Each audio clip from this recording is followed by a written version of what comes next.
Welcome back, my family. Before we dive into tonight's creepy little journey, make sure to like the video, subscribe to the channel, and share this with someone who loves a good scare before bed. I would love to know where you are watching from and what time it is for you right now. So drop it down in the comments and hype me up a little on YouTube. Now, get comfortable, dim the lights, and let us step into tonight's story. The scariest part was not seeing the clown. It was hearing that tiny squeak from inside my room when I knew I was alone. I want to be clear about something before I tell you this. I am not the kind of person who scares easy, and I am not telling this story because I think it makes me sound interesting. I am telling it because it is the only way I have found to keep my mind from looping back to the same moment over and over again. The moment when my whole apartment went quiet for one single second, and something answered that silence from inside the room. You know that second I mean. When your refrigerator compressor finally clicks off. When the HVAC stops pushing air. When the building settles. When even the outside noise drops, like the world is holding its breath.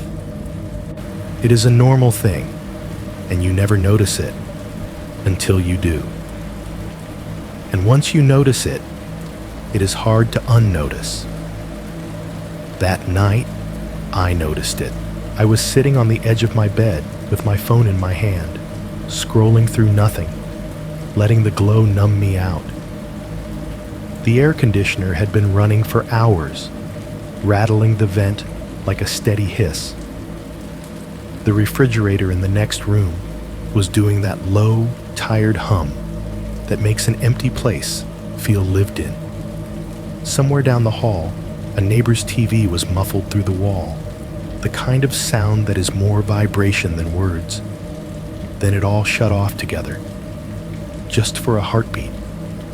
And in that drilled-out silence, I heard it, soft, close, unmistakable, a tiny rubber squeak, not outside the door, not down the hallway, not through the wall, inside my room, close enough that my skin reacted before my brain could even catch up. I did not move at first. I did not sit up straighter or reach for a weapon or do anything brave like people pretend they would do. I just froze because my body understood the math instantly. If it was in here and I had not heard a door open, then whatever made that sound did not need permission to cross the line I thought kept me safe. I kept staring at my bedroom door like it was going to explain itself. My phone screen dimmed, then brightened again as a notification popped up. A motion alert from my doorbell camera. The hallway snapshot loaded slow, pixel by pixel. Empty carpet, beige walls, the usual dead stretch of apartment corridor. And right at the bottom of the frame, near the baseboard by my door, was a small red dot, like someone had set it there gently, like they wanted me to see it, like they had been waiting for the moment the world went quiet. I did not open the door. I did not step into the hallway. I sat there in the dark, listening for the refrigerator to kick back on, listening for the air to start moving again, listening for any normal sound at all. Because the worst part was not the squeak itself. The worst part was what it implied. And if you are watching this in bed, or on a couch, or in a parked car with the heater ticking, I need you to listen closely for that 1 second tonight when everything in your space stops at once. Because that is when you find out whether you are alone. And this story started years before that moment, on a county road outside a lumber yard, when I picked up something I should have left in the ditch. I grew up in the kind of southern town that looks peaceful even when it is not. 2-lane roads that cut through pine lines like someone dragged a knife through green fabric, rusted mailboxes leaning at tired angles, county fair posters stapled to telephone poles until the rain bleached them into pale ghosts of smiling clowns and funnel cakes. In the daytime, it felt harmless. People waved from porches. Pickup trucks rolled by, slow. The air smelled like cut grass and hot asphalt, and you could drive 10 minutes in any direction and end up staring at a wall of trees that looked the same no matter where you stood. At night, though, the town got small in a way that did not feel friendly. Not empty exactly, just quiet enough that you could hear your own life making noise. That summer I was 15, and I had what everyone called a good job for a kid. I worked evenings at a lumber yard off County Road 9. It was not some big chain place with clean aisles and uniformed employees. It was a dusty, family-run yard where the boards were stacked taller than you, where the fence sagged in places, and where the office smelled like old coffee and printer toner. The pay was $9.50 an hour under the table. Every Friday, my manager, Ray, counted bills into an envelope like he was dealing cards. He always did it the same way: lick his thumb, peel off tens, then fives, then ones, then fold it tight and slap it once against the desk before handing it to you. He would say, "Do not blow it all at the fair," even when the fair was not in town yet. Ray was in his late 40s, with a sunburned neck and a mustache that made him look like he belonged in an older decade. He always wore the same faded work shirt with the yard's name stitched over the pocket, and he always smelled faintly like cedar and cigarette smoke. His habits were predictable in the way that made the place feel safe. He locked the front gate at 9 p.m. sharp. He checked the office thermostat twice a night, like it might be lying to him. He made one final walk around the stacks before closing, keys jingling, flashlight bouncing on his hip, like a man doing a bedtime routine.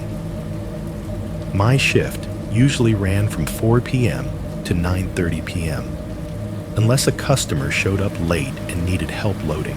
In a small town, closing time was more of a suggestion.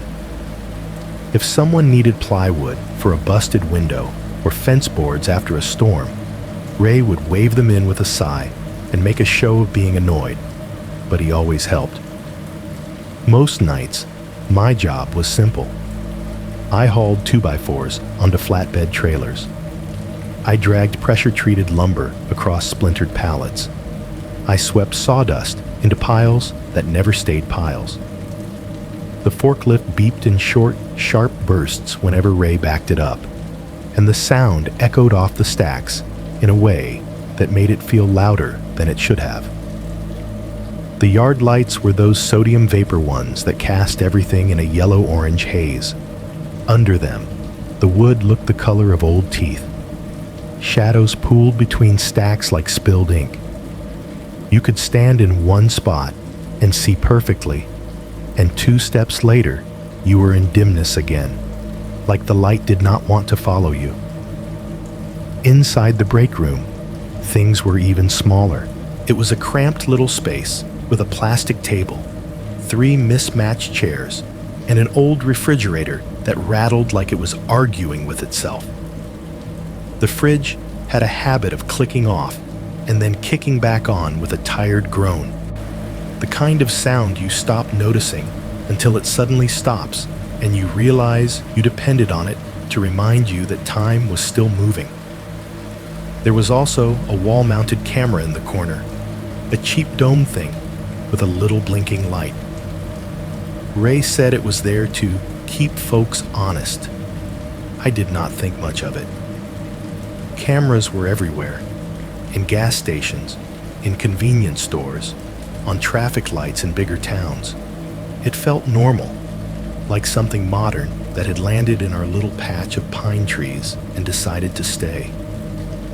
County Road 9 ran right past the yard, a thin ribbon of pavement with no shoulder and a ditch on both sides. Most people drove it without thinking.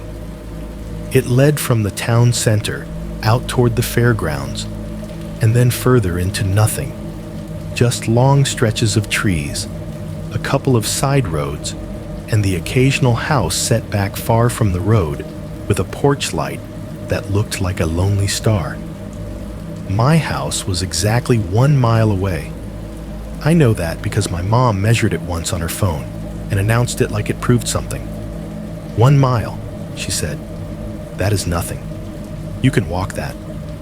So I did. At first it felt like freedom. 15, earning my own money, walking home with sawdust on my shirt and an envelope of cash in my pocket. I would leave the yard with the smell of lumber stuck in my hair, step onto the road, and let the night air cool the sweat on the back of my neck. My route had landmarks the way kids map their world. First, there was the old metal culvert, half buried in the ditch, where frogs always seemed to gather. Then a leaning mailbox painted with a faded American flag. Then a curve in the road, where the radio on my phone would cut out if I had earbuds in. Like the signal gave up and refused to follow me into the darker stretch. Right past that curve was the sump ditch.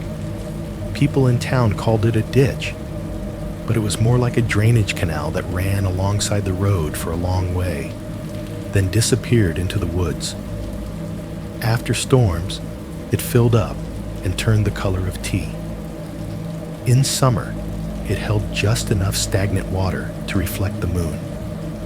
Trash collected there, the way secrets collect in places people do not look. Crushed soda cans, a broken plastic chair, pieces of tarp flapping like black flags. Sometimes you would see a dead branch floating and think, for a second, it was something else. That ditch was not scary in the day. In the day, it was just a ditch. At night, it felt like a boundary. I did not think about that the first few weeks. I was too busy learning the job, too busy counting my money and planning what I would buy. Ray would close the gate, kill the forklift, and the whole place would shift into a different kind of quiet. It always happened the same way. The last customer's truck would pull out, gravel popping under tires. The yard would settle. The forklift would go still. The phone in the office would stop ringing. Even the bugs seemed to pause, like they were listening to see if anything else was going to happen. Then the refrigerator in the break room would click on again, and everything would feel normal.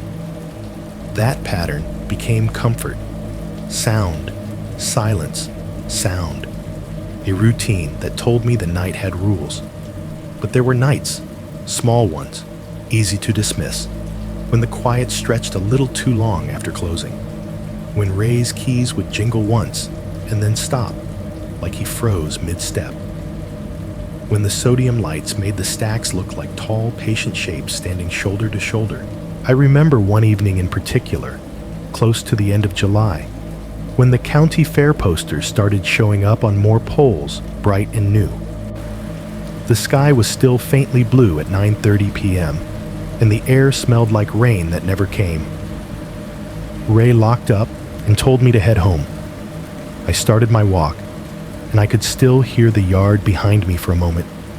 The faint hum of the office AC, the metallic tick of cooling machinery, the last lazy rattle of the break room fridge.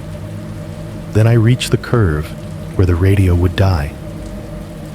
And it struck me, suddenly, and for no good reason, how fast the world could become quiet out there. Not peaceful quiet, not bedtime quiet, the kind of quiet that feels like someone turned down the volume on reality and left you waiting for the next sound to explain what was missing. I kept walking anyway, telling myself It was just the woods doing what woods do.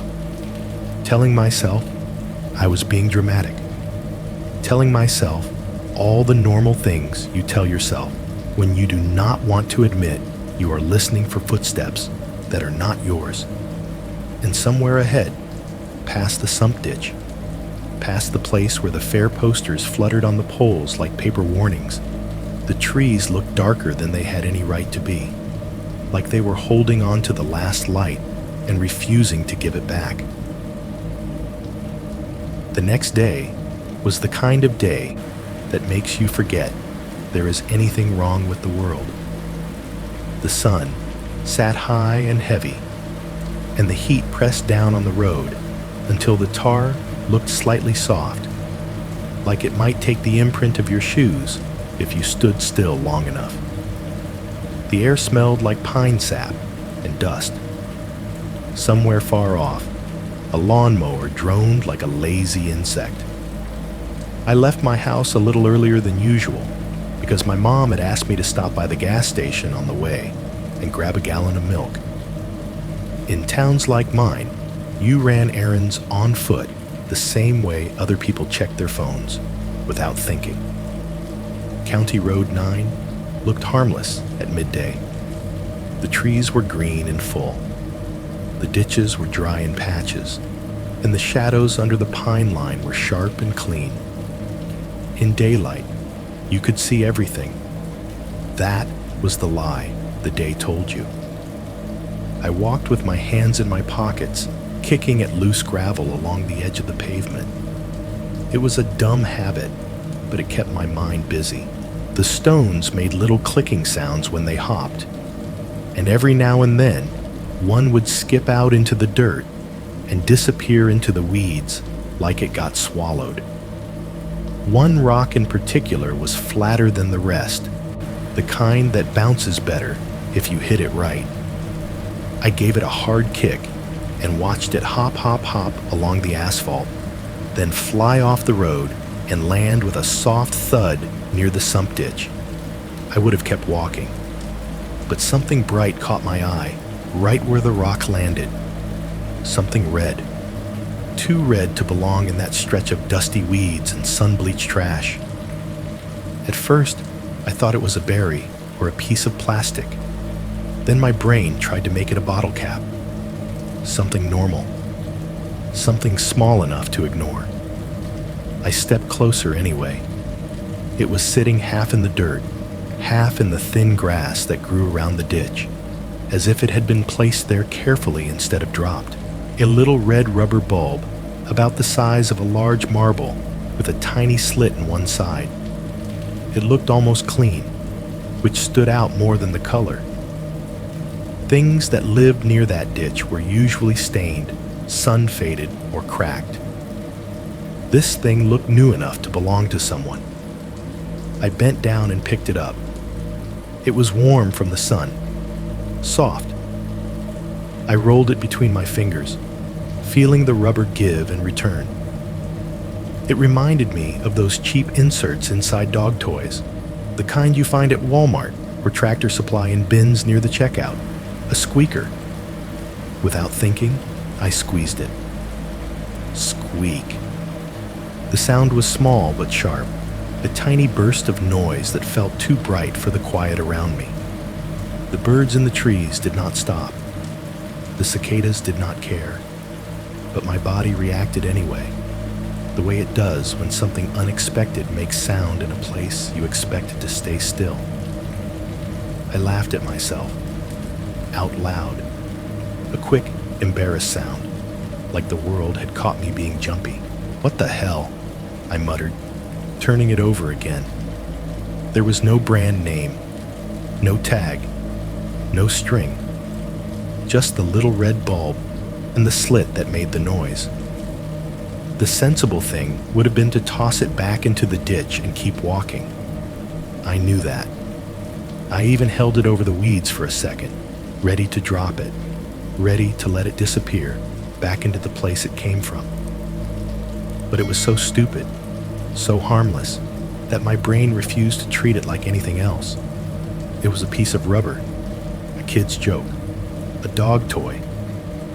I had been working all summer, doing adult things, lifting boards, earning money.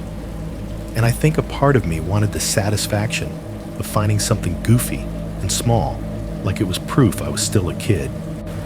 So I put it in my pocket and kept walking.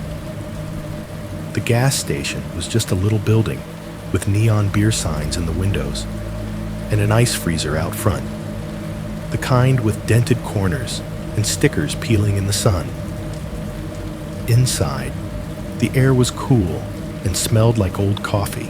I bought the milk, nodded at the clerk, and stepped back out into the heat. When I reached the lumber yard, the place looked exactly the way it always did in the afternoon. Sunlight fell in long slats through the stacked boards. The forklift sat idle with its forks resting on the ground like a resting animal. The office door was propped open, and you could hear the faint, constant whine of a cheap window AC unit fighting for its life. I clocked in on the little paper sheet pinned to a corkboard. No fancy system, just your name and the time in your own handwriting. Then I headed to the break room to drop my backpack. The break room was dim compared to outside. Fluorescent lights flickered overhead with that faint electrical stutter that made everything look slightly sick. The soda machine in the corner hummed constantly, a low vibration you could feel in your teeth if you stood close enough. The refrigerator was doing its usual thing, buzzing, rattling, then going quiet for a second before buzzing again, like it was never sure whether it should exist. Two of the older guys were in there already, leaning against the table, arguing about whether the county fair was going to be bigger this year. I tossed my backpack onto the chair and reached into my pocket.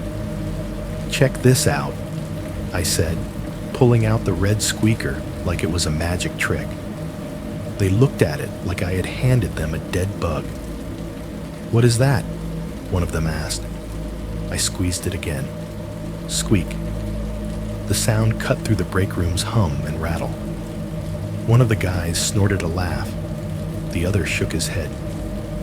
"You find that in the ditch?" he asked immediately. Like the ditch had a reputation he respected. "Yeah," I said. "Right off the road. Probably fell out of someone's dog toy or something." The first guy reached for it. I tossed it to him, and he caught it, squeezed it twice in quick succession. Squeak. Squeak. He laughed like it was the funniest thing he had heard all week. He walked over to the fridge and pressed the squeaker against the side like he was testing whether it would stick. It did not. He tossed it back to me. Right then, Ray stepped into the break room, wiping his hands on a rag. He took one look at us and the red thing in my hand, and his mouth twitched like he wanted to smile but did not trust it. "What's that?" he asked. "Found it on the road," I said. "Just a squeaker." Ray stepped closer, and for a second his eyes flicked. Not at me, not at the squeaker, but up toward the corner of the room, toward that little dome camera with its steady blink. He shook his head, like he was tired of the world's nonsense. "Don't be doing dumb stuff in here," he said, half serious, half amused. "Cameras catch everything." One of the guys raised his hands, like he had been accused of a crime. "We're not stealing lumber, Ray." Ray pointed the rag at him. "I'm not talking about stealing. I'm talking about looking like idiots. There's a difference." They laughed. Ray left.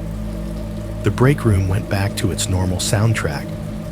The soda machine hum, the fluorescent flicker, the fridge buzz catching and releasing like an old engine. I stood there for a moment longer than I needed to, turning the squeaker over in my fingers. It was ridiculous how much attention a tiny piece of rubber could pull. How it could become the center of a room simply by making a sound that did not belong. I slipped it back into my pocket. A few minutes later, when work started and my hands got busy, I forgot about it entirely. That is the honest truth. I loaded boards into the bed of a truck. I carried bags of concrete. I listened to Ray yell at the forklift like it could hear him. The afternoon moved forward like it always did.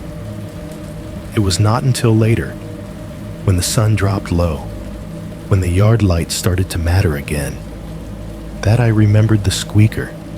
I went into the break room for a drink of water, unzipped my backpack, and tucked the red bulb deep inside, beneath my hoodie and my spare gloves, like it was something I did not want falling out by accident. Not because I was scared of it. Not yet. More like I did not want to keep hearing it. That tiny sound, that bright, wrong little squeak. Even then, I could not have explained why the idea of it going off in my pocket on the walk home made my stomach tighten. I just told myself it was annoying. That was all. I zipped the backpack closed and hung it on the back of the chair. The refrigerator rattled once, then settled. And somewhere in the corner, the camera's small light blinked patiently, as if it had plenty of time. Ray locked the front gate at 9-1 like he always did, sliding the chain through the links and snapping the padlock shut with a firm little click that sounded final. The last customer had left 10 minutes earlier in a faded Chevy, boards rattling in the bed, taillights shrinking down County Road 9 until they dissolved into the trees. After that, the lumber yard did what it always did at night. It exhaled. The forklift went quiet. The office phone stopped ringing. Even the soda machine hum in the break room felt lower, as if the whole place was dialing itself down for sleep. "See you tomorrow," Ray called, already halfway to the office. I gave him a wave and walked out through the side opening in the fence, where employees came and went. The yard lights behind me buzzed in their sodium haze, making the stacked boards look like tall, waiting shapes. Across the road, the tree line stood in a solid wall. The fairgrounds were somewhere beyond that, and if you listened hard enough, you could just barely catch a distant smear of sound. Music, maybe, or generators, like a party happening behind a thick curtain. I did not have earbuds that night. I could not even tell you why. Sometimes I forgot them. Sometimes my phone was low.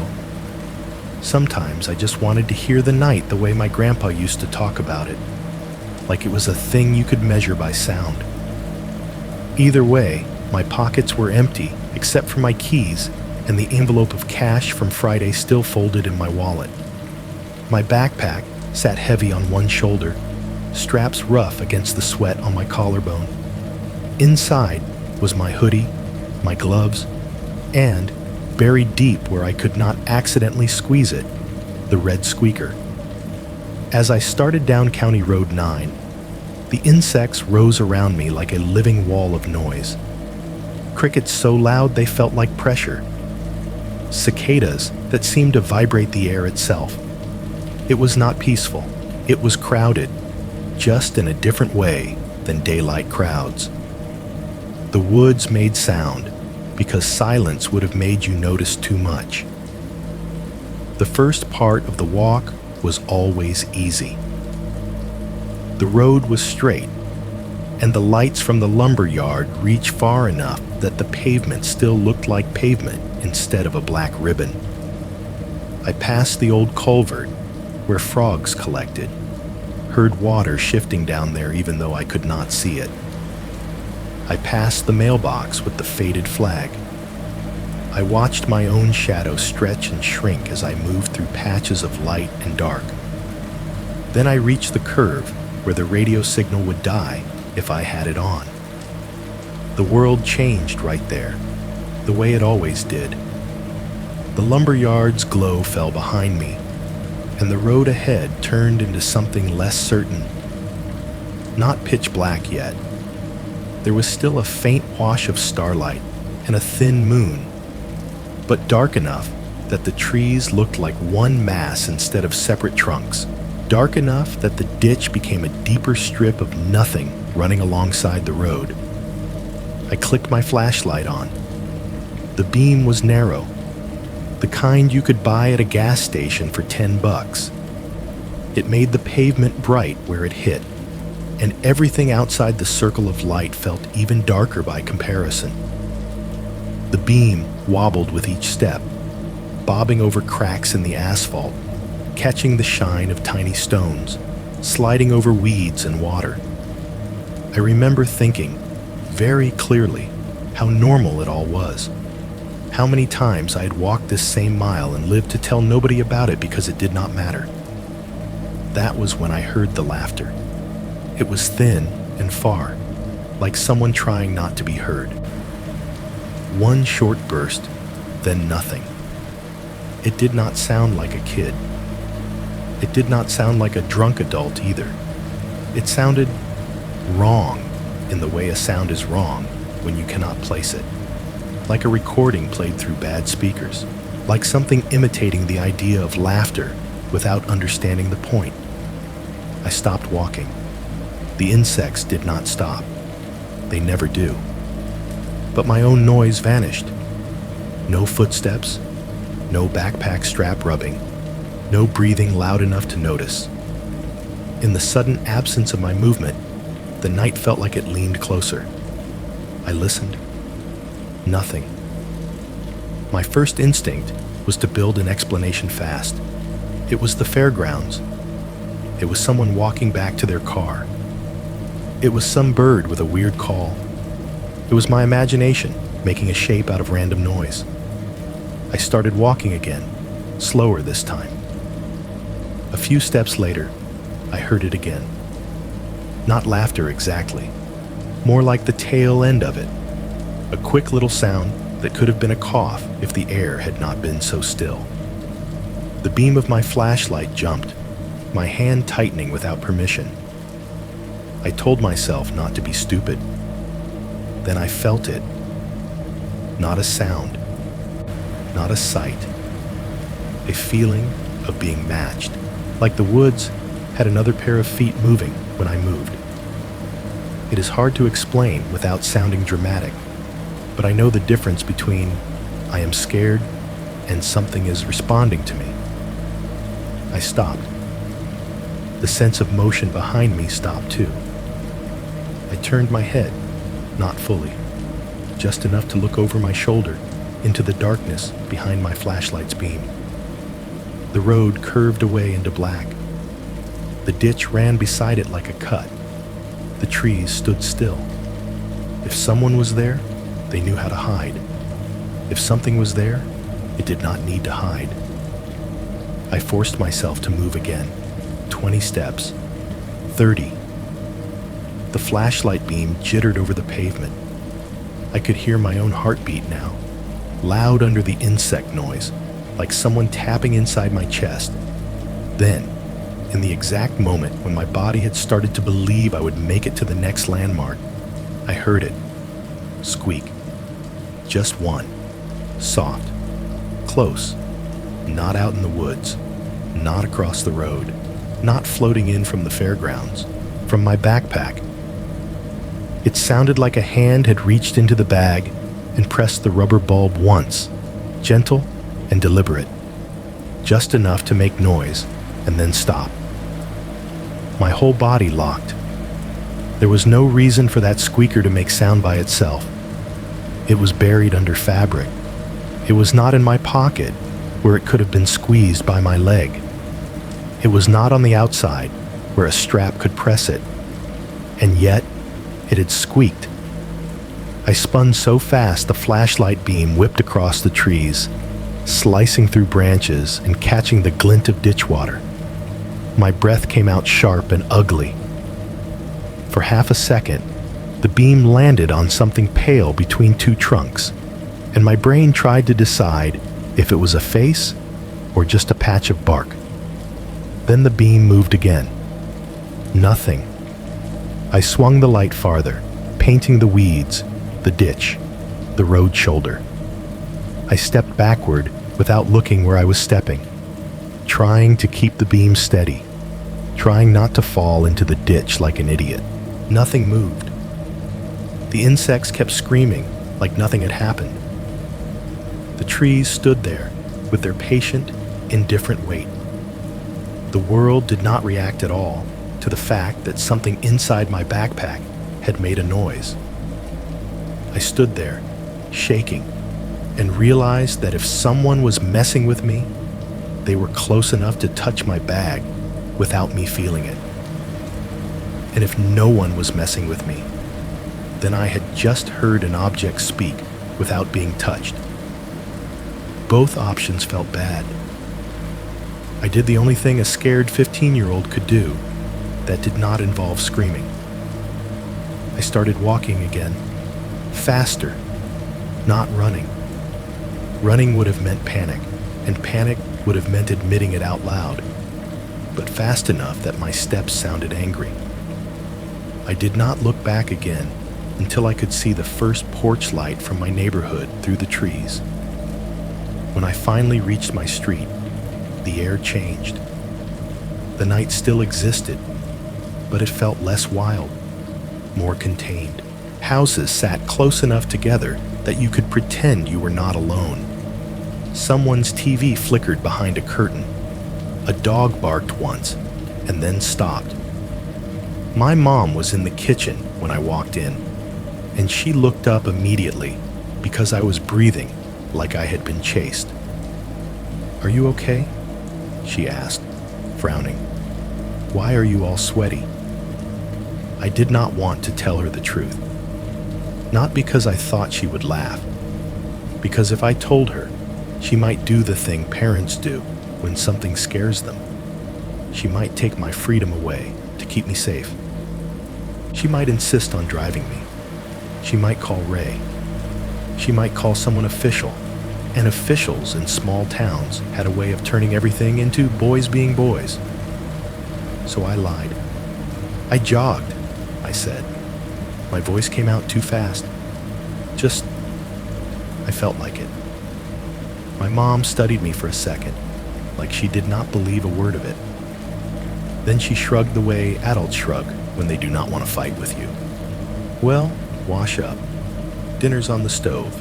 I went to my room and dropped my backpack on the floor, hard enough that the strap snapped. For a moment, I stood over it, staring like it might move. Then I unzipped it. My hoodie was there, my gloves, the bottle of water I had bought earlier. Everything looked normal. I dug down to the bottom, fingers shaking, feeling for the small rubber bulb. Nothing. I pulled everything out and dumped it onto the carpet. Hoodie, gloves, receipts, a wrapper, no squeaker. My stomach went cold. I checked the side pockets. I checked my jeans pockets. I checked the backpack again, turning it upside down and shaking it until dust and tiny bits of wood fell out like sand. Still nothing. I was about to zip it back up, about to convince myself I had left it in the break room, when I saw it. Something red was sitting in the bottom of the bag, tucked into the seam where the fabric folded. A squeaker. Same size. Same bright red. Same stupid little slit. But when I picked it up and rolled it between my fingers, I saw a detail I had never seen on the one I found by the ditch. A tiny black scuff mark on the side, like it had been dragged across asphalt once. Like a fingerprint, but not quite. Like a stain that would not rub off. I held it close to the lamp on my desk and stared, trying to remember if it had always been there. I knew, deep down, that it had not. I squeezed it once, barely, just enough to test it. Squeak. The sound was the same. That was the worst part. Because if someone had swapped it, they had done it cleanly, quietly, close enough that I never felt a hand near my bag. And if no one had swapped it, then something out there had heard me bring home what I stole from the ditch and decided to trade me for it. I put the squeaker on my desk like it was evidence and backed away from it. Down the hall, my mom's TV laughed at something I could not hear clearly. The refrigerator in the kitchen clicked on, filling the house with a familiar hum. The normal sounds returned one by one, trying to convince me the night was ordinary again. But I kept listening for one small thing. A second squeak. Another answer from somewhere it did not belong. I did not sleep much after that walk home. I kept the red squeaker on my desk like it was a dead insect I was afraid to touch. And I kept staring at it in the small pool of lamplight, willing it to explain itself. Every time the refrigerator cycled in the kitchen, my body flinched like I was expecting a second sound underneath it. I told myself a dozen versions of the same story. I must have dropped it at work. It must have fallen out when I opened my backpack. One of the guys must have swapped it as a joke. But the memory that would not leave me alone was not a theory. It was that single soft squeak from inside my backpack, the one that had sounded too close to be an accident. By the time morning came, I had decided on the only explanation my brain could tolerate. Someone had been messing with me. Someone had followed me. Someone had gotten close enough to reach into my bag without me noticing. That was still terrifying, but it was at least a shape my mind could hold. I went to work early, not because I wanted to, because I needed the daylight to make things feel simple again. County Road 9 looked normal in the sun, and that almost made me angrier. The ditch was just a ditch. The tree line was just trees. The fair posters on the poles fluttered like cheap decorations. If you did not know what to listen for, the world did not offer you anything to be afraid of. When I got to the lumber yard, the heat was already climbing off the boards in shimmering waves. The stacks stood neat and solid. The fence was closed. Ray's truck was parked beside the office like always. The yard sounded the way it always sounded in the afternoon. Forklift beeps in the distance, a nail gun popping like small gunshots. The soda machine hummed leaking out of the break room when the door opened, life moving in predictable loops. I told myself that was proof I had imagined the worst parts. Then Ray called my name. It was not a shout across the yard. It was not casual either. He said it from the doorway of the office in a voice that was flat and quiet, the kind of tone adults use when they are about to show you something you are not going to like. "Hey," he said, "come here a second." I wiped my hands on my jeans and walked over, trying to act normal. The closer I got to the office door, the more I noticed the little things. The screen door's loose hinge squeaking when Ray had opened it. The stale smell of old coffee and paper. The office air conditioner rattling in the window like it was being shaken from the outside. Ray stepped aside to let me in, and he closed the door behind me. That alone was unusual. Ray rarely closed the office door unless he was counting money or yelling at a supplier on the phone. Closing it made the room feel smaller, like the walls were leaning in to listen. On the desk sat the camera monitor, a cheap, boxy screen with 4 live feeds split into little rectangles. Above it, the DVR unit had a row of tiny lights that blinked steadily, like a machine breathing. The screen gave off a bluish glow that made Ray's face look tired. "You walk home last night?" he asked. "Yeah," I said. Ray nodded once, not like he was satisfied, but like he was checking off a box. He tapped the side of the monitor with one knuckle. "Someone was around the property late," he said. I stared at him. My first thought was irrational and immediate. He knew. He knew about the squeaker. He knew about the sound. He had watched the camera and seen something reach into my bag. For a second, I felt a strange relief, like the fear could finally move out of my body and into someone else's responsibility. Then he added, "Not one of you guys." The relief died and turned into something sharper. Ray moved the mouse.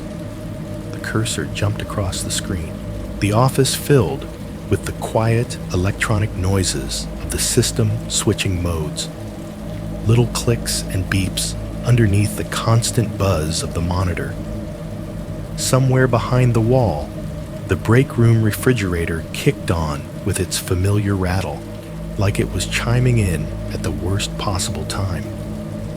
Ray opened a playback window and typed in a time. He did not explain. He just did it with the tired confidence of someone who had checked security footage more times than he wanted to admit. "Look," he said. The yard camera view took over the screen. At first, it showed nothing but the empty property under the sodium vapor lights. The stacks of lumber were pale and tall.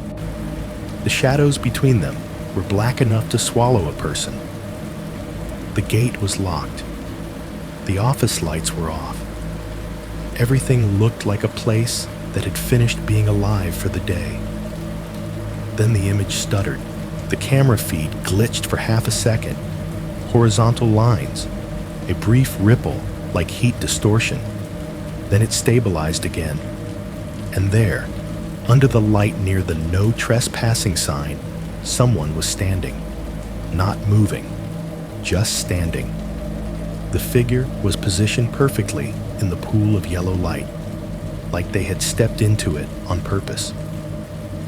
Their clothes looked loose and baggy, dark fabric hanging in uneven folds. Even on the grainy footage, I could see stains, pale smears across the front of the shirt and down the legs, like someone had wiped dirty hands on themselves over and over. Their head was tipped slightly upward, and the light washed their face out to a blank, pale oval. Too bright in the center, too dark at the edges. No clear features, just that unsettling impression of a face that existed but refused to be read. The figure did not look around. They did not fidget. They did not do anything normal. They stood as if they were listening. Ray leaned over my shoulder, close enough that I could smell cigarette smoke in his shirt. "See that?" he asked. I could not answer. My mouth had gone dry. The figure lifted one arm slowly, like a performer on stage taking their time to let the audience watch. Their hand came up into the light. They were holding something small, something red. It was impossible to make out the exact shape, but my stomach recognized it anyway, the way your body recognizes a threat before your brain does. A bright red dot against all that yellow and black. The figure held it up toward the camera, almost like they were showing it to the lens. Then, this is the part that made my skin crawl. They angled it slightly, as if they knew exactly where the camera was, as if they knew how to present something to be seen. Ray hit pause. The image froze on the frame. Pale face lifted into the light, red object raised in a hand. I stared at it until my eyes burned. "It's probably some idiot," Ray said. But his voice did not have his usual confidence. He sounded like he was trying to convince himself. Could be somebody coming off the fairgrounds. Could be a drunk messing around. He clicked forward, frame by frame. The figure did not blur. They did not stumble. They did not sway. They stood steady in every frame, like the night air did not affect them. Then the figure lowered the red thing, took one slow step backward, and vanished into the darkness between the stacks. Just gone. No hurry. No panic. Like stepping through a curtain. Ray sat back in his chair. I realized I'd been holding my breath without meaning to. I let it out, slow, through my nose. My hands were cold. Ray rewound and played it again. Same movement. Same deliberate pace. Same red object held up to the camera like a message. What did they take? I heard myself ask, and my voice sounded too thin in the office. Ray looked at me for a long second, and the air conditioner rattled in the window like it was trying to shake itself free. Nothing, he said finally. As far as I can tell, they didn't touch the gate, didn't touch the office door, didn't mess with the stacks. He paused, eyes flicking to the timestamp in the corner of the footage. But they were here, he added, and they wanted the camera to see them. My gaze drifted to the red object in the frozen frame. I felt that same sick drop in my stomach I had felt on the road when the squeaker went off in my backpack. The same instinctive certainty that the world had just moved one step closer, because I knew that red shape. And I knew, with a slow, crawling dread, that whatever I had brought home from the ditch was not just an object anymore. It was a signal. Ray reached for the mouse again, expression tightening, and said, almost like he did not want to say it out loud, "Now look at the time." Ray's finger tapped the corner of the screen, where the timestamp sat in pale digits, steady and indifferent. 12:01:17 a.m. The numbers meant nothing at first. I just stared at them as if the right amount of focus would turn them into an explanation. Then my brain caught up, and my stomach tightened for a different reason. I remembered that time. Not because I had been watching a clock, but because 12:01 was always the moment the yard finally felt finished. The last of the day's heat bled off the boards. The road noise thinned. The fairgrounds, if it was running, slipped into that distant, muffled hum. Midnight in a small town was not dramatic. It was just the point where the world stopped pretending it had anywhere left to go. And last night, around that time, I had been inside the break room. I saw it so clearly I could taste it again. The stale salt of chips, the burn of cheap soda, the grit of sawdust that never fully left your hands, no matter how hard you scrubbed. I had been sitting at the plastic table under the flickering fluorescent light, chewing slowly, listening to the refrigerator rattle like it was trying to get comfortable. I was not guessing. I knew. Because I had gone into the break room right after Ray chained the gate, and I had stayed there until my mouth stopped being dry enough to swallow. I said it before I could stop myself. That's when I was in the break room. Ray looked at me. His eyes were narrow, not accusing, more like calculating. "You sure?" "Yes," I said, and the word came out sharp. I was sitting right there, eating. Ray did not argue. He just clicked the mouse and dragged the playback bar. "All right," he said. "Then let's see." The cursor moved down to another camera angle. The office machine made a small electronic click. The DVR unit gave a faint whir, like a computer exhaling. On the desk, the monitor buzzed softly. An old, tired sound you usually ignored, except in moments like that when your brain latched onto anything it could count on. Ray selected Break Room Cam. The screen changed. At first, it was nothing but the familiar, cramped rectangle of that room. The plastic table, the mismatched chairs, the soda machine with its glowing logo, the battered refrigerator in the corner, its door slightly crooked as if it had been slammed too many times. The The fluorescent lights overhead made the whole place look pale and flat, like a hospital waiting room. Then I saw myself. I was sitting at the table alone, hunched slightly, elbows on the plastic surface, a bag of chips in my hand. My head tilted down like I was watching my phone. My backpack hung on the back of a chair, strap looped over the top. I looked normal, bored, alive in the most ordinary way. The sight of myself on camera should have been reassuring. It was not, because the timestamp at the bottom of the break room footage matched the yard footage. 12:01:17 a.m. Ray let it play. I watched myself lift a chip to my mouth, chew, swallow. I watched myself wipe my fingers on my jeans. I watched myself glance up once, toward the corner where the camera was mounted, then look away again, like I could feel it looking at me without wanting to admit it. Ray clicked back to the yard camera and let it roll in a small window beside the break room feed. 2 frames of reality side by side. On one side, me, alive and alone in fluorescent light, eating chips like midnight meant nothing. On the other, a pale-faced figure standing under the sodium yard light, lifting a small red object toward the camera like it was presenting evidence. Same time, same minute, same second. Ray's office felt too warm suddenly. The air conditioner rattled in the window, but it did not cool anything.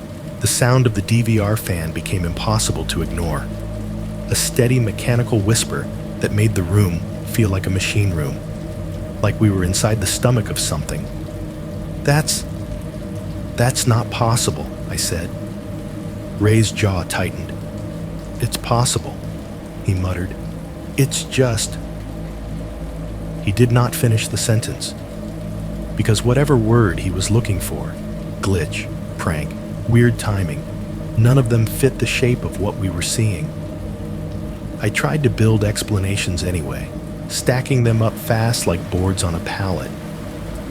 2 squeakers. That was my first thought. 2 identical pieces of red rubber, one in my backpack, one held by some idiot outside. Someone saw me with it earlier, thought it was funny, went and bought another one at the store, came back to mess with me. That had to be it. A prank with props. But then the question came, slow and heavy. Why would someone do that? Why would they wait until midnight? Why would they stand perfectly still under the yard light instead of rushing the gate, banging on the fence, doing something loud like normal idiots? And even if it was a prank, how did they know to hold it up to the camera? Ray rewound again and slowed it down. The figure's movement was controlled, almost careful, like choreography. Their arm rose with steady patience. The red object turned at a slight angle, not randomly, but toward the lens, as if the camera itself was the audience. Ray leaned closer, squinting. The monitor's glow lit the underside of his brow ridge, making him look older and harsher than usual. "You see that?" he asked quietly. "What?" "The way it's looking," he said, and he did not mean eyes. He meant the whole posture, the tilt of the head, the way the face lifted into the light and stayed there.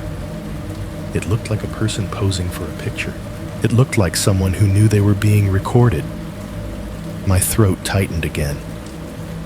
I glanced at the break room feed, where I was still sitting, still chewing, still existing in a clean, stupid loop. If I was in the break room, then whoever was outside was not me. That should have been obvious. But there was something about the timing that made the whole thing feel like it was trying to overlap in my mind, like 2 pages laid on top of each other until the ink bled. Ray toggled the audio on. The break room mic picked up the room's constant noise, the soda machine's low hum, the fluorescent flicker that had a faint electrical buzz, the refrigerator rattling and then settling. You could hear me chewing, faintly, a tiny crinkle of the chip bag. Normal.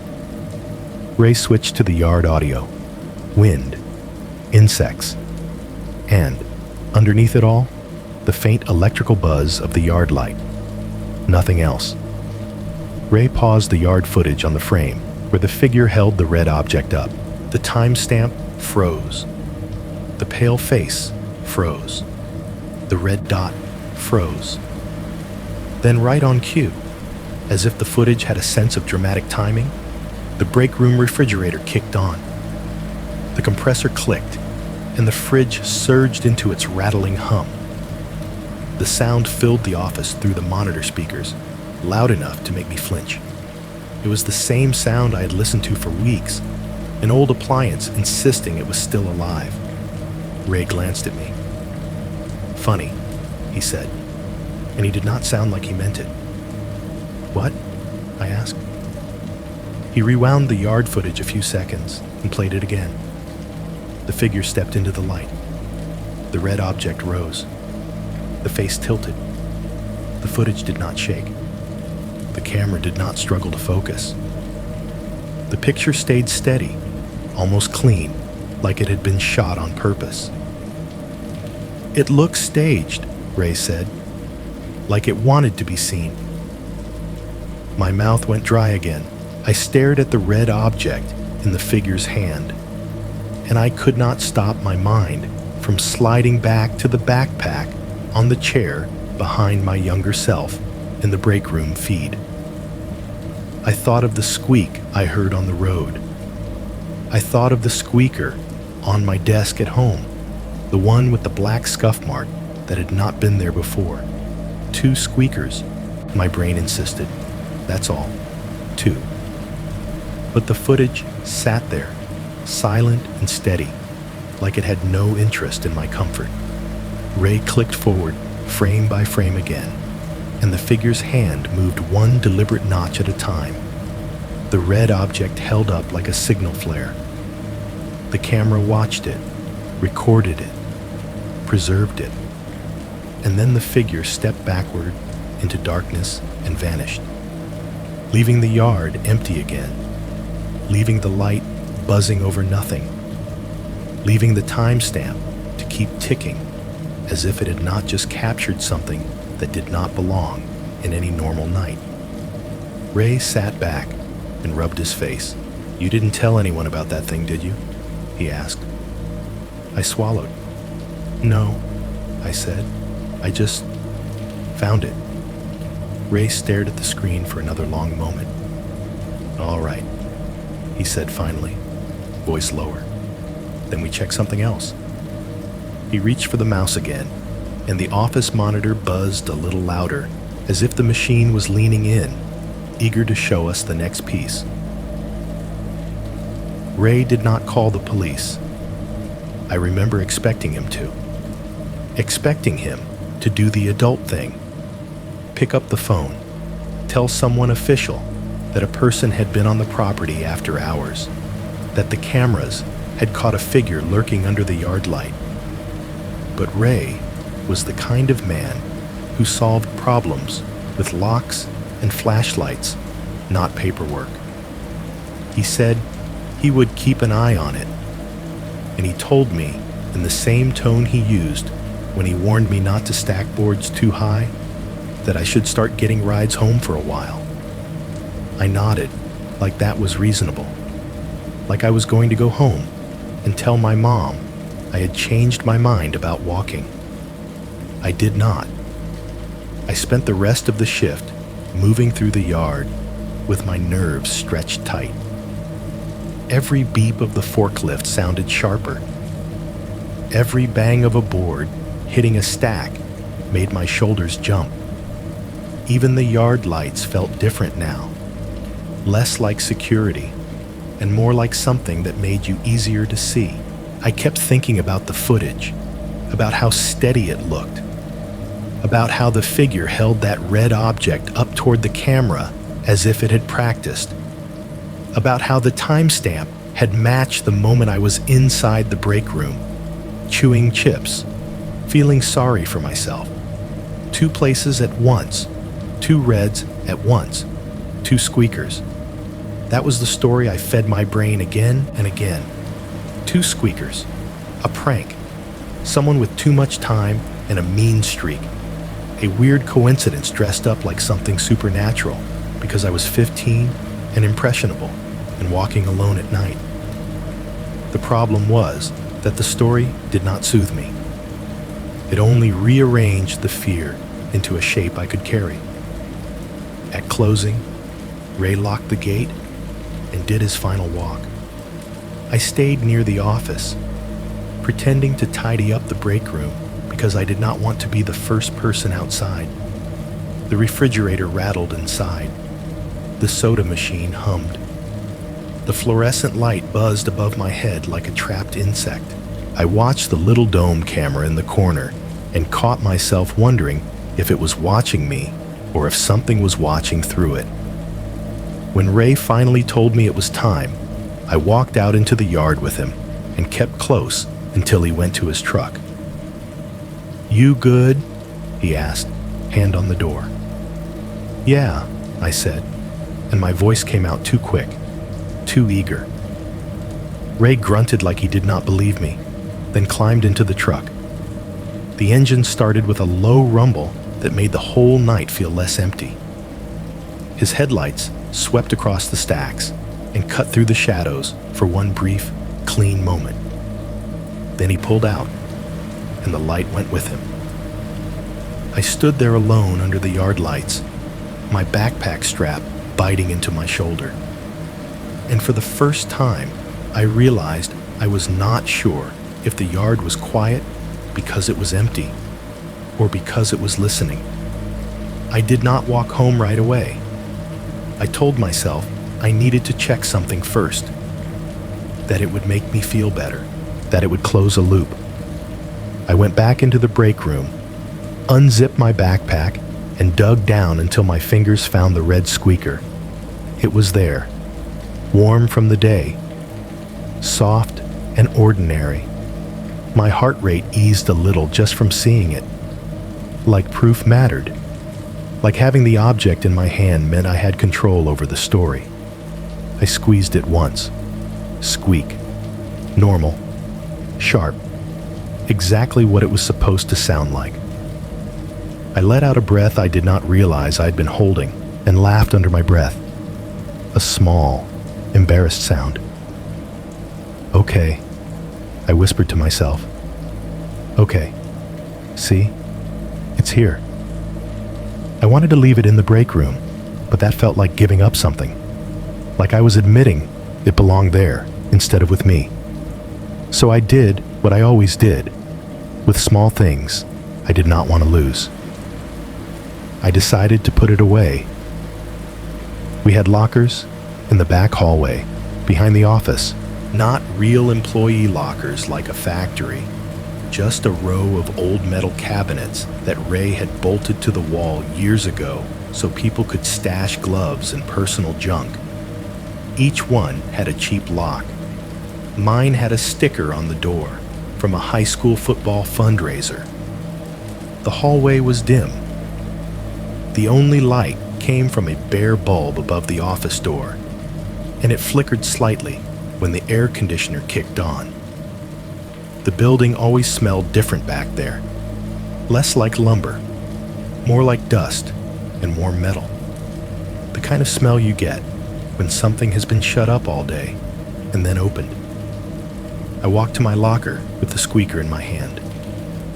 The metal door was cool under my palm. I unlocked it, pulled it open, and the hinges squealed in a high, thin protest that echoed down the hallway. Inside was my folded hoodie, my spare pair of gloves, and an empty energy drink can I had forgotten to throw away. And sitting on top of my hoodie, like it had been placed there neatly, was a red squeaker, bright, clean, centered. My brain stalled. For a second I stared at it like my eyes were misfiring. Then I looked down at my own hand. I was still holding the squeaker I had just pulled from my backpack. Same size, same color, same slit, 2 identical red bulbs in 2 different places at the same time.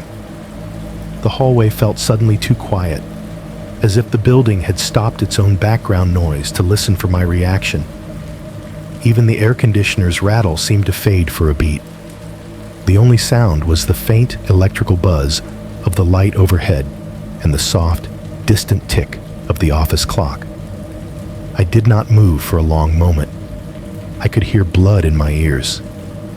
My first thought was that someone had left it there earlier, one of the guys, as a joke. The second thought was that it did not matter who. The fact that it was there was enough. Someone had been in my locker. Someone had opened it, seen my things, touched my hoodie, placed that squeaker carefully on top like a gift. I reached in slowly, fingertips trembling, and picked up the squeaker inside the locker. It felt the same as the one in my hand. Warm rubber, soft give, ordinary. That was the worst part. It felt ordinary. I held both squeakers side by side, turning them under the weak light, searching for any difference, any scuff mark, any tiny stain, anything that would let me label one as mine and one as not mine. I could not find one. My throat tightened, and without thinking, I squeezed the one from the locker. Squeak. The sound snapped through the hallway like a pinprick. I froze. My grip loosened slightly, and in that second, my mind gave me an image I did not want. Someone standing just out of sight at the end of the hallway, hearing that squeak and smiling. I did not want to be alone back there anymore. I turned quickly to leave, and the locker door slammed shut behind me with a metallic bang so loud it made me flinch hard enough to stumble. For a split second, I thought someone had grabbed the door, that I was about to feel a hand on my shoulder. My skin prickled with that expectation, but no one touched me. The door had simply closed, fast and hard, like a gust had hit it, except there was no wind in the hallway, no open window, no draft. The metal vibrated after the slam, a low ringing that lingered in the air like an aftertaste. My flashlight was still in my pocket from the walk home. I pulled it out with shaking hands and clicked it on, the beam bouncing off the locker doors, off the dusty floor, off the dull painted wall. I stared at my locker. For a long moment, I did not reach for it again. Then I did. I grabbed the handle and yanked it open, half expecting something to jump out, half expecting to see a face in the darkness of the locker cavity. Nothing jumped. Nothing moved. The squeaker still sat inside on the hoodie, undisturbed. But when the beam of my flashlight swept over the inside of the locker door, my stomach dropped so hard I thought I might throw up. There were words written there, not carved, not scratched. Written in a faint, chalky white that looked like makeup or powdered dust rubbed onto metal with a fingertip. 2 simple words, uneven and slightly smeared, like whoever wrote them had not been in a hurry, but had not cared about neatness either. Return it. I stared at the message until my eyes burned. My breath came out shallow and thin. The flashlight beam shook, making the letters seem like they were moving. I knew what my brain wanted to say. It wanted to say, Ray did it. One of the guys did it. Someone had gotten my locker key. Someone was messing with the new kid. A prank. But the words did not feel like a prank. They felt like a demand. And the worst part, the part that made my mouth go dry again, was that I did not know what it meant anymore. The squeaker? The one I found by the ditch? The one that had squeaked in my backpack? The one that had been swapped? The one on the footage? Or something else entirely that I had taken without realizing it? My hands tightened around the flashlight until my knuckles hurt. I stepped back, eyes darting down the hallway, expecting to see a shadow shift near the office door. Nothing. Just the empty corridor, the buzz of the overhead bulb, the quiet building settling into itself. Behind me, the open locker door creaked slightly on its hinges, a soft metal groan like it was breathing. I grabbed both squeakers, one from my hand, one from the locker, and stuffed them into my backpack without looking too closely at which was which. I zipped the bag hard enough that the zipper teeth clacked. Then I closed the locker, locked it, and tested the handle twice like the lock could undo what had already been done. I walked out of the building fast, not running, but moving with that stiff, controlled speed people use when they are trying not to look scared. I crossed the yard under the buzzing sodium lights, and I did not turn around until I reached the road. County Road 9 waited for me like it always did. Dark trees, ditch water, the long, quiet stretch home. I started walking. The backpack felt heavier than it had any right to.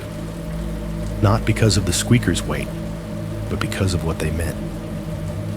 Behind me, the lumberyard lights buzzed and watched the empty property.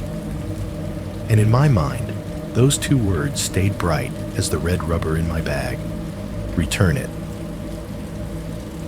By the third night, I stopped pretending I could outwill whatever was happening. That is the part people who have never been truly scared do not understand. Fear does not just make you jump. It makes you start editing your life. It makes you move objects around in your head, like you are rearranging furniture in a room you no longer trust. You change small things. Routes, timing, where you park, which lights you leave on, because you want to believe the world is a puzzle, and you can solve it if you get the pattern right. So I changed my route. County Road 9 was the shortest way home, and I had walked it so many times, it felt like a habit more than a choice. But now, it felt like a hallway I had been forced to walk through in the dark, again and again, knowing something might be standing at the far end. I told myself I was not going to give it that hallway. After closing, instead of turning left toward the ditch and the tree line, I went the long way. I took the side road that cut behind the feed store, past the fairgrounds entrance, and out to the highway, where the gas station sat like a little island of light in a sea of dark. I wanted witnesses. I wanted cameras. I wanted bright fluorescent lights and a clerk behind thick glass who would remember my face if I ran inside looking like I had seen a ghost. That was the plan anyway. The idea that light and people could protect you. The idea that if something was stalking you, it would back off when there were rules and eyes. My backpack felt like an accusation on my shoulder. I had not told Ray about the locker message. I had not told my mom. I had not told anyone, because the moment you say something out loud, it becomes real enough for other people to touch. And I was not ready to be laughed at or grounded or labeled. Inside the bag, the squeakers sat buried under my hoodie like contraband. I did not know which one was mine anymore. I did not even know if either of them had ever been mine. I tried not to think about that as I walked. The long route took me past the fairgrounds first. In the daytime, it was just a big, empty patch of dirt with faded signs and a sagging chain-link fence. At night, it looked like a mouth. The entrance sign was lit by a single bulb that attracted moths, and the moths threw themselves at the light like they wanted to die inside it. Somewhere deeper inside the fairgrounds, I could hear generators humming and distant music. Not loud, just enough to prove people were there. It should have made me feel better. Instead, it made the darkness around the fence feel sharper, like the party was a distraction and the real night was waiting just outside the circle. I kept moving, eyes forward, boots scraping softly against the shoulder. The highway came into view like a ribbon of faintly moving stars. Headlights sliding past, taillights fading away. The sound of tires on pavement was steady and comforting, like the world still had a heartbeat. Then I saw the gas station. It was the kind of place that never fully slept, even in a small town. A squat building with bright windows and a canopy of harsh white lights over the pumps. A neon sign in the front window flickered between open and OP, like it was losing confidence in itself. The air above the lot had that faint smell of gasoline and hot rubber that clung to your throat. What I noticed first, though, was the camera. It sat on the corner of the canopy, like a black dome with a glass eye, pointed down toward the pumps and the parking spaces. It looked official. It looked like a silent witness. I could have hugged it. I walked into the lot and felt my shoulders ease for the first time in days. The lights were so bright they made the night look fake, like a movie set. I could see my own shadow sharp on the concrete. I could see the reflection of myself in the big windows. If someone was following me, they would have to step into this light to get to me. A pickup truck was parked at one of the pumps. The driver's door was open, and country radio leaked out, tinny and loud. A man in a ball cap stood beside the truck, filling it up, not paying attention to anything but the numbers on the pump. Near the entrance, a semi was idling, its engine a low rumble you could feel in your ribs. A trucker sat on the curb, eating something from a paper tray, looking at his phone with the patience of someone who lived on the road. Normal people, normal noise. I walked to the door and went inside. The place hit me with warmth and smell. Burnt coffee that had been sitting too long. Hot dogs turning slowly on metal rollers, their skins glossy under the heat lamps. A faint sour note of mop water in the corner. The air conditioning blasted hard enough to raise goosebumps on my arms. The clerk sat behind a glass partition with a small opening at the bottom for money and receipts. He looked like he could have been anyone's uncle. Bored expression, arms resting on the counter, eyes flicking up only long enough to register a customer. A little bell above the door jingled when I entered, bright and cheerful, like it had never heard a bad story in its life. I walked down an aisle without really needing anything. I stared at shelves of chips, candy, cheap phone chargers, and lottery tickets stacked in bright rectangles. There was a scratch-off display by the counter that promised luck in huge letters, and I almost laughed because the word felt like an insult. My hands were trembling, and I did not want the clerk to notice. I grabbed a bottle of soda from the cooler just to have something to do. The cooler's compressor hummed, steady and deep, and I found myself listening to it the way I listened to the refrigerator at home, as if stable noise could anchor me.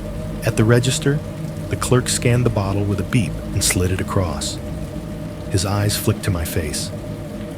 "You all right, kid?" he asked, casual, not concerned enough to make it a problem, just curious. "Yeah," I said, too quickly. "Just tired." He nodded, like that made sense, and turned back to the TV mounted in the corner above his head. Some late-night sports recap played with the volume low, more light than sound.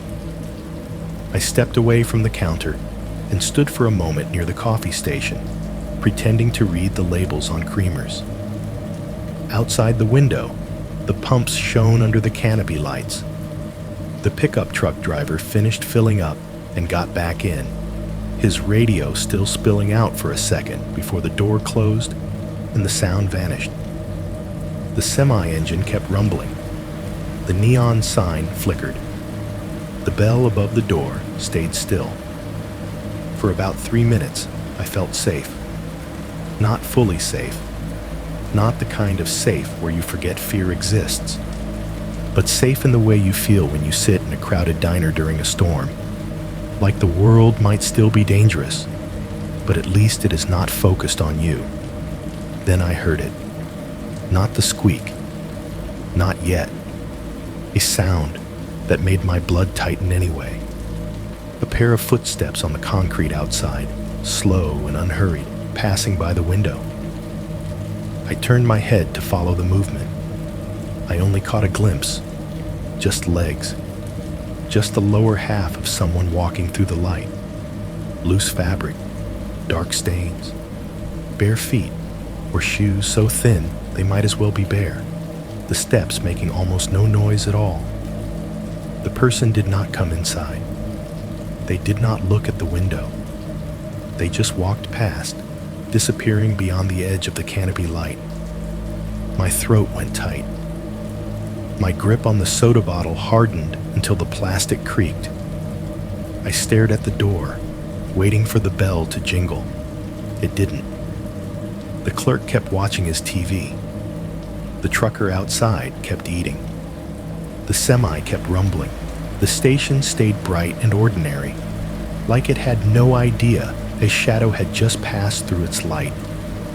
I told myself it was nothing. I told myself my brain was searching for patterns and finding them where they did not exist. But the fear that had loosened for 3 minutes snapped back into place, tighter than before, because it came with a new realization. Changing my route did not mean I was changing the story. It only meant the story was willing to follow me into the light. I told myself I was done for the night. That was the point of the gas station, right? A bright place, a public place, a place with cameras and normal people who could accidentally become witnesses. I had already bought a soda I did not want. I had already stood there long enough for my breathing to slow down. My plan was simple. Walk back out under the canopy lights, get on the highway shoulder, and keep moving until the dark swallowed me again. I could do that.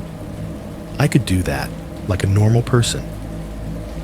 I stepped toward the door, and my eyes tracked the parking lot the way you track a room when you are looking for an exit.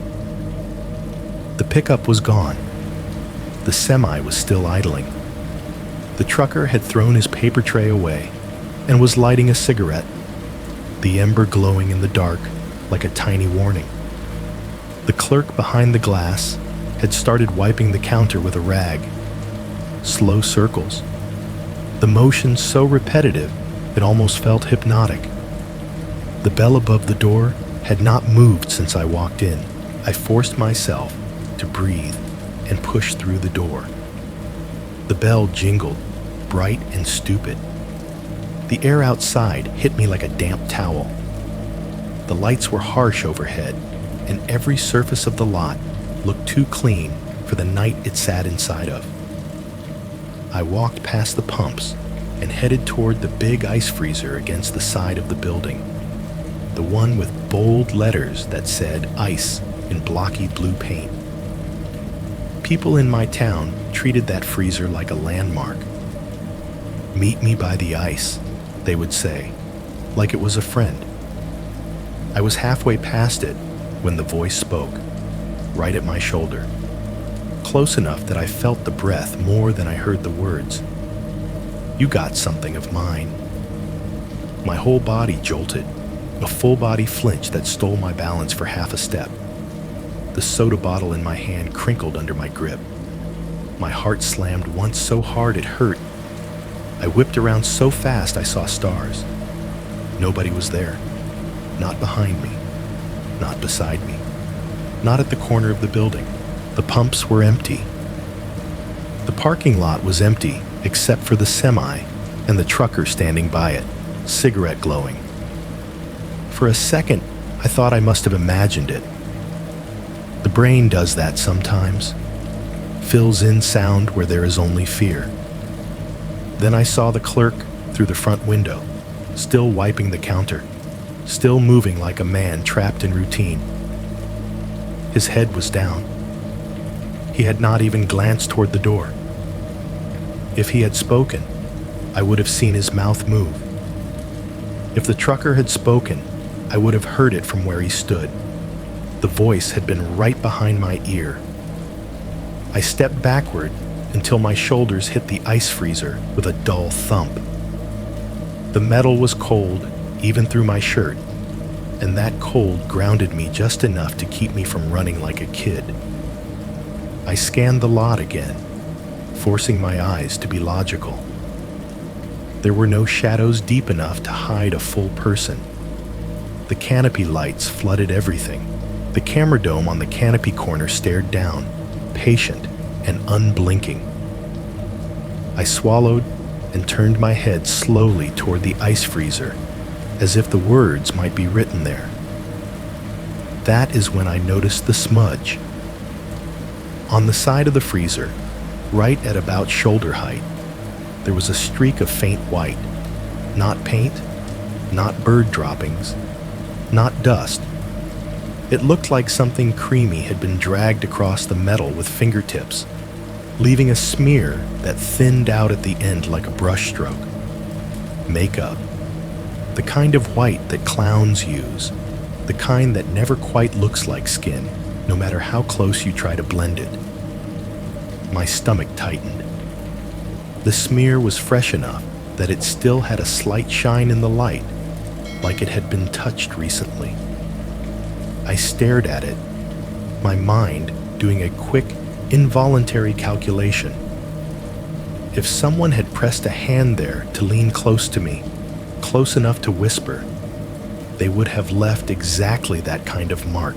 I stood frozen, listening for a second voice, for footsteps, for laughter, for anything that would prove I was not losing my mind. Nothing. Just the semi's engine rumble, the distant hiss of tires on the highway, the soft buzz of the fluorescent canopy lights, the trucker exhaling smoke. I forced my feet to move. I walked back inside the gas station, too fast to look casual, and the bell above the door jingled again like it was mocking me. The clerk looked up this time, and the bored expression on his face shifted slightly. "You forget something?" he asked. My mouth opened, and for a split second, I almost told him everything. The ditch, the squeaker, the locker, the footage, the voice at my shoulder. I almost handed him my fear like a receipt and asked him to verify it. But the words stuck, because what would he do? Call the cops? Laugh? Tell me to get home and stop messing around? In a small town, fear was a private embarrassment. "No," I said, and my voice sounded wrong, thin. "Actually, can I just get, a receipt?" The clerk blinked. "For the soda?" "Yeah," I said quickly. My mom wants to know I stopped. She's weird about it. It was a stupid lie, but it was close enough to the truth. Close enough to make him shrug. He tapped a few buttons on the register. The machine beeped. The printer whined and spat out paper. He slid the receipt through the slot in the glass. I took it with fingers that were still shaking. A time-stamped slip. Proof I had been here. Proof I had not run straight home like I always did. Proof that my fear had not stopped me from stepping into a bright place and asking for something normal. I folded it and shoved it into my pocket like it mattered. The clerk went back to wiping the counter, the rag making soft squeaking sounds against the glass. That detail hit me hard, because now my brain was hearing squeaks everywhere, even in harmless things. Even in routine, I left again, slower this time, eyes scanning the lot, as if someone might suddenly appear in the open, like they had the right. The air outside felt heavier. The ice freezer sat against the wall, quiet and innocent, the white smear still visible if you knew to look. I walked past it without touching it, and I kept my shoulders tight, as if making myself smaller would help. My car was parked along the side of the lot, in the dimmer area beyond the canopy's brightest reach. Not because I had driven. My mom had dropped me at work earlier that day, and I had borrowed her old sedan to come here after closing because I could not stand the thought of walking all the way around. The keys were in my pocket, heavy and real. I approached the car with the cautious steps of someone approaching a sleeping animal. The driver's side window caught the light at an angle, reflecting the canopy glow, the neon flicker, the black sky beyond. And right there, on the glass, was a handprint, not a smudge like you get from a greasy palm, not a dusty print from someone leaning on a dirty surface. A full, pale handprint. 5 fingers, the heel of the palm, the faint lines of skin, pressed flat and clean against the window like a stamp. The edges were sharp, not blurred by time or weather. It looked recent enough that if I touched it, my fingers might come away white. My breath caught in my throat. I did not touch it. I just stared. Because in that moment, it did not matter whether the voice had been real or imagined. The handprint was real. The white makeup was real. The message was not in my head. Something had been close enough to my body to whisper. Something had been close enough to my car to press a hand against the glass. Under the canopy camera, under the lights, in the one place I had told myself would be safe. I took my keys out and unlocked the car without looking away from the print. Like the act of unlocking might break whatever spell had placed it there. The car beeped once, a bright, normal sound that felt too cheerful for what I was seeing. The trucker's radio flared up briefly from the semi. Another country song, another steady human noise. I opened the door, slid into the driver's seat, and pulled it shut with more force than I meant to. The interior smelled like old fabric and heat. I sat there breathing, staring at the handprint through the glass like it might move. It did not. But in my mind, I heard the voice again. Quiet, close, calm. You got something of mine. And the worst part was how certain it sounded, like it was not accusing me, like it was reminding me. I did not drive straight home. I pulled out of the gas station lot and made a slow loop around the block, tires whispering over the pavement, because I needed to convince myself I was not being followed. It was a stupid ritual, like the kind you see in movies, where the character checks the rearview mirror and thinks they can outsmart something that has already decided where they live. But I did it anyway.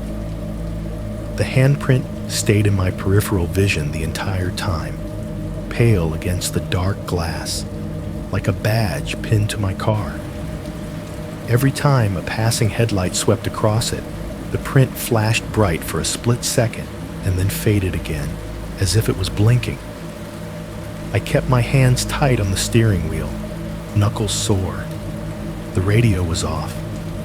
I could not stand the idea of filling the car with noise. I wanted to hear the road. I wanted to hear another engine behind me. I wanted to hear anything that would tell me whether I was alone. The only sound was the car's own body settling. the soft whine of the fan, the tick of the turn signal when I used it, the faint rattle in the dash that had always been there but suddenly felt like a whisper from something hidden. After the loop, I headed toward my neighborhood, staying on the more populated streets as long as I could. Even in my small town, there were places where porch lights still glowed, where people sat on steps smoking, where you could pretend you were part of a world that watched itself.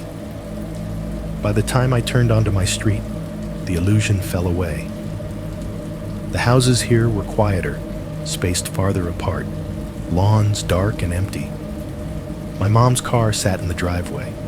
The kitchen light was on, a warm square in the window. I parked, shut the engine off, and sat there for a moment with my palms on the wheel, staring at the handprint like it might finish whatever it started. It did not move. Of course it did not. I took a shallow breath, grabbed my backpack, and got out. The night air smelled like damp grass and the sweet rot of late summer leaves. Somewhere in the distance, a dog barked once and then stopped, as if it had decided it was not worth the effort. I did not look up at the trees. I did not look down at the ditch. I kept my eyes on the front door and walked fast. My mom called out from the kitchen as soon as I stepped inside. "Where were you?" she asked, and her voice had that edge it got when she was trying to sound casual but wasn't. "It's late. Stopped for milk." I lied automatically, then realized too late how stupid it sounded. Milk had been the excuse earlier. Now it was just a reflex. My brain was running out of clean stories.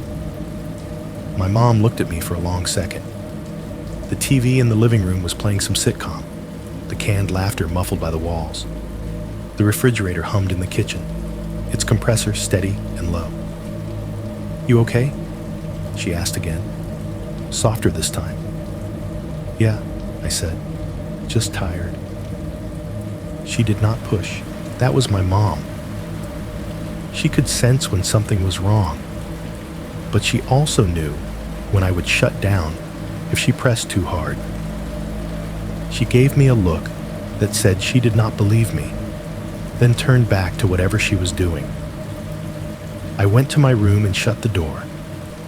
My backpack hit the floor with a dull thud. I sat on the edge of my bed, staring at it, letting the quiet of my room settle around me.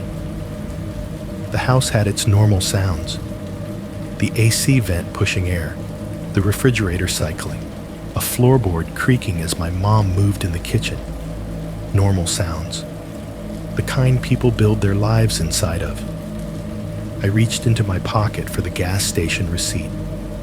The paper was warm and slightly damp from my hand.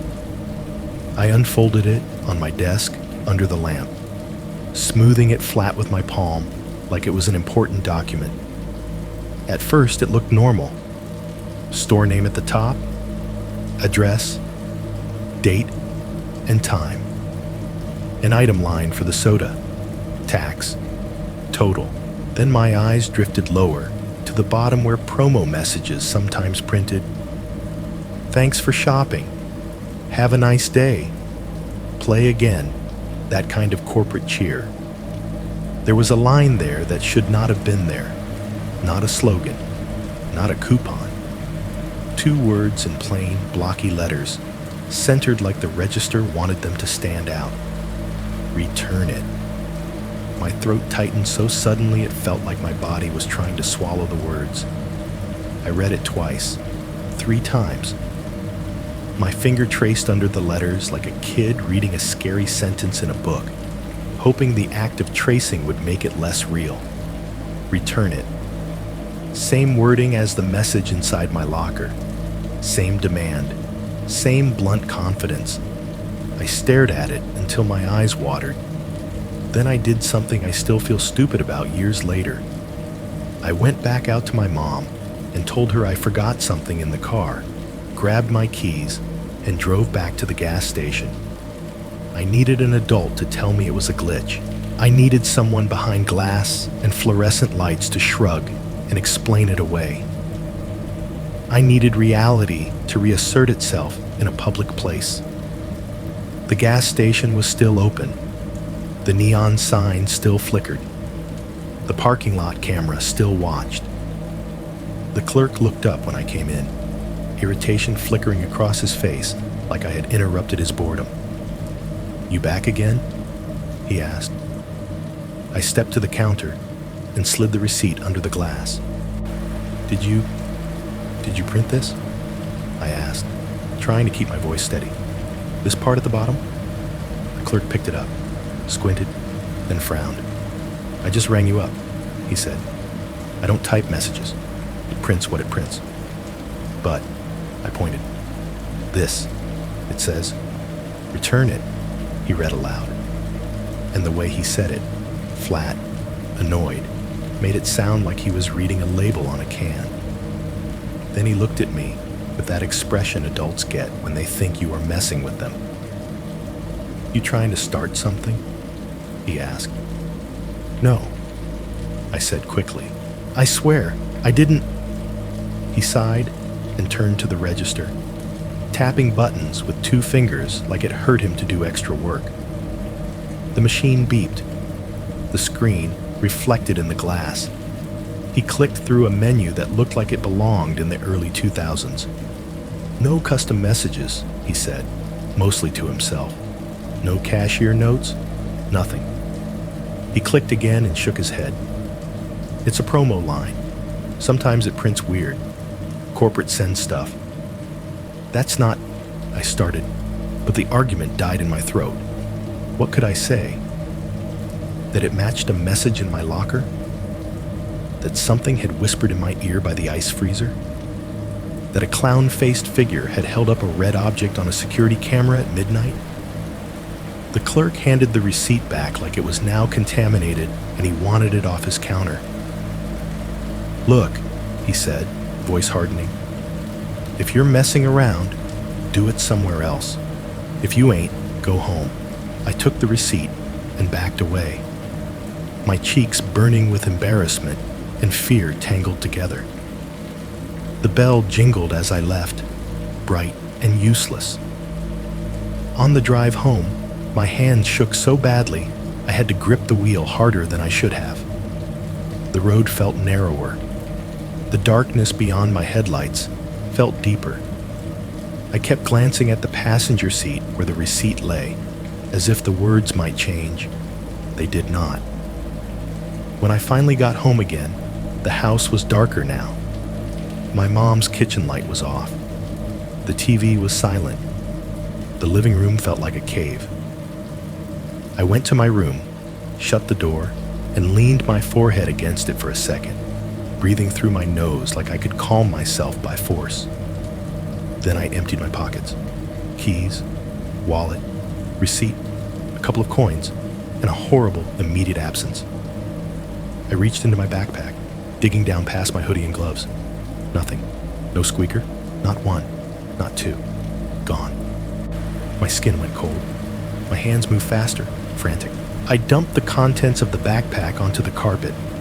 Hoodie, gloves, a water bottle, stray wood chips. I shook the bag upside down until nothing else fell. Still nothing. I stood there, staring at the empty bag, feeling something rise in my chest that was not just fear.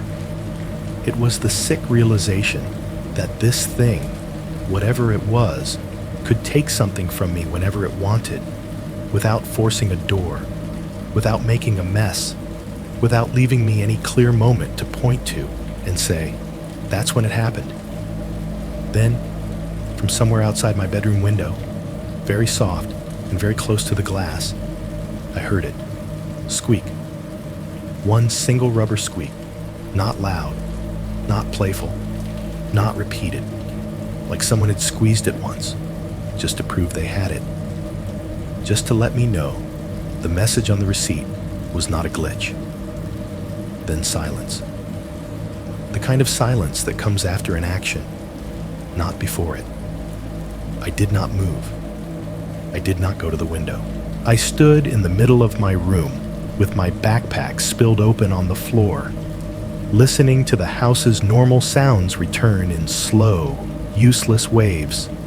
The distant hum of the refrigerator, the soft rush of air through the vent. While outside, beyond the glass, something held a small red object and went perfectly quiet again. By the time the next evening came, I had stopped asking myself what it was. I started asking myself how it was doing it.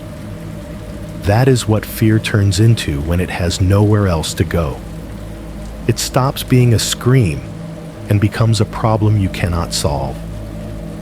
It becomes a thing you carry in your pocket all day, pressing against you through the fabric, reminding you it is still there. The squeaker was gone again. The receipt was still folded in my wallet like a dirty secret. Return it.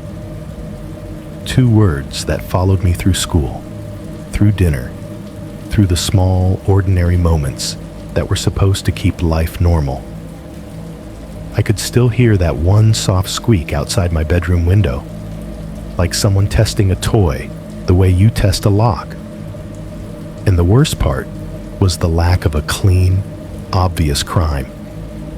No broken windows, no forced doors, no muddy footprints tracked through the house. Nothing I could show an adult without sounding like I had watched too many horror movies.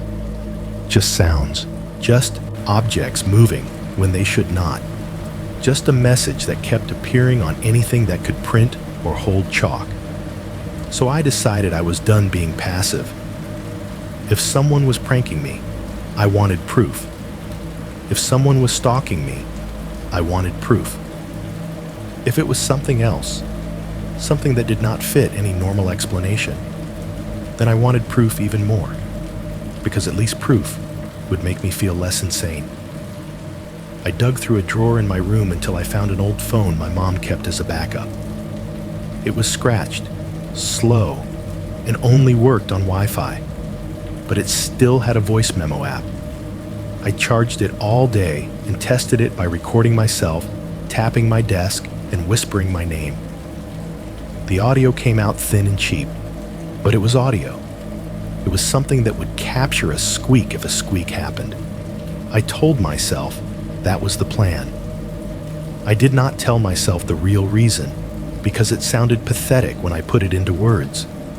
I wanted a device in my hand that would prove the night was real, a witness that did not blink or look away, something that would listen when I froze. That evening, I went to work like normal. I lifted boards. I swept sawdust. I nodded along to small talk and forced a laugh when someone told a joke. I acted like the kind of kid who had nothing heavier on his mind than weekend plans. But inside, I was counting the hours until closing. I kept feeling the urge to check my backpack, even though I knew the squeaker was not in it. My fingers brushed the old phone in my pocket again and again, making sure it was still there. The phone felt like a tiny weight of courage, even though courage was not really what it was. It was desperation dressed up as a plan. As the night went on, the yard thinned out the way it always did. Customers came less frequently. The sun slid down behind the tree line, and the world shifted from bright detail to silhouettes. The yard lights buzzed on in sections, one row at a time, changing the color of everything to that sickly yellow-orange that made wood look older than it was. Around 8:30, Ray did his usual sweep of the property, keys jingling, flashlight bouncing on his hip. He checked the gate. He checked the office door. He muttered at the forklift, like it had personally offended him by existing. All normal. If you watched from outside, you would have seen nothing wrong. But I listen differently now. I notice the yard sounds the way you notice a stranger's breathing when you are trying to decide if they are asleep. The forklift beep was not just a beep. It was a spike in the quiet. The clack of boards settling was not just wood. It was something heavy shifting in the dark. Even my own footsteps felt too loud, like they were announcing me. When closing finally came, Ray shut things down the way he always did.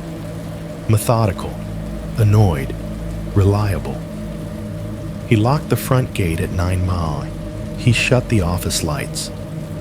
He turned off the back floodlights in the far corner of the yard first, leaving that end in darkness while the closer rows still glowed. The shadows deepened in stages, like the night was being lowered around us piece by piece. Ray called out that he was heading to his truck. "You need a ride?" he asked, not looking at me directly, like offering help made him uncomfortable. I could have said yes. I should have said yes. Any sane person would have said yes. But I did not want to go home yet. Not like this. Not without trying. "I'm good," I said, and I hated how calm my voice sounded, like it belonged to someone braver.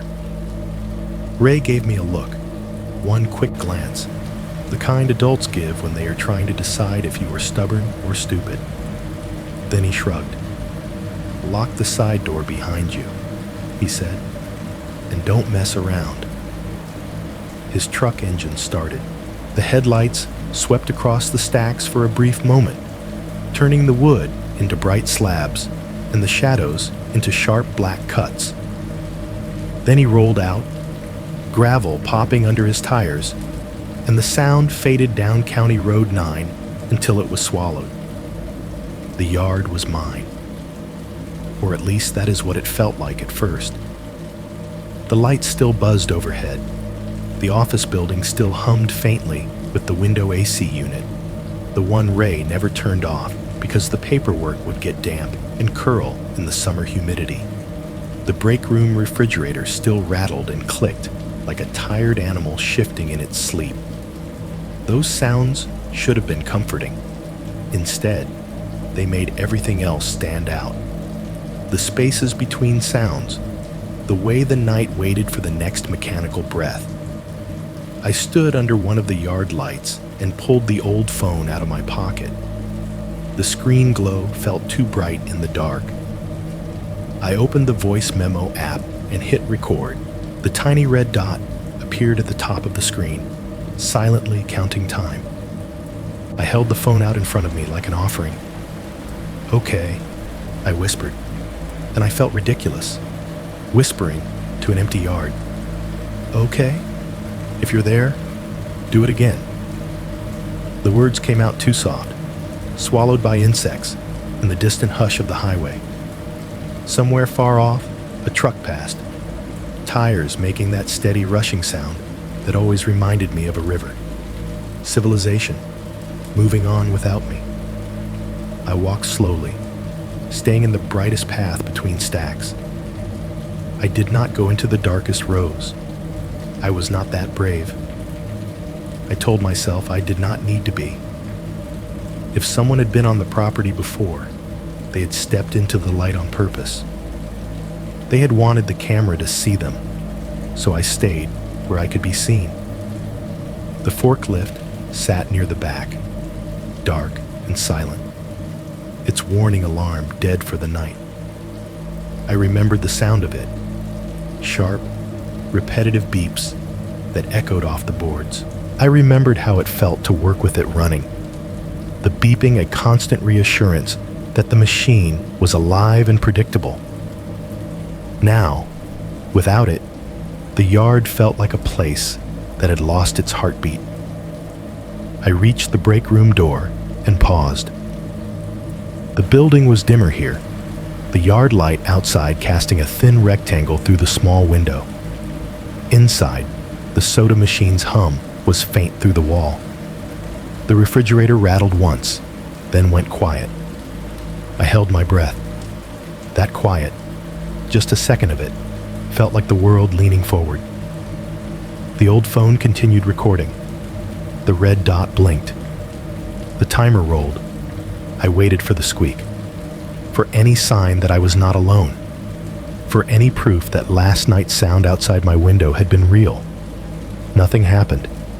A minute passed. 2. The sensible part of my brain tried to relax. See?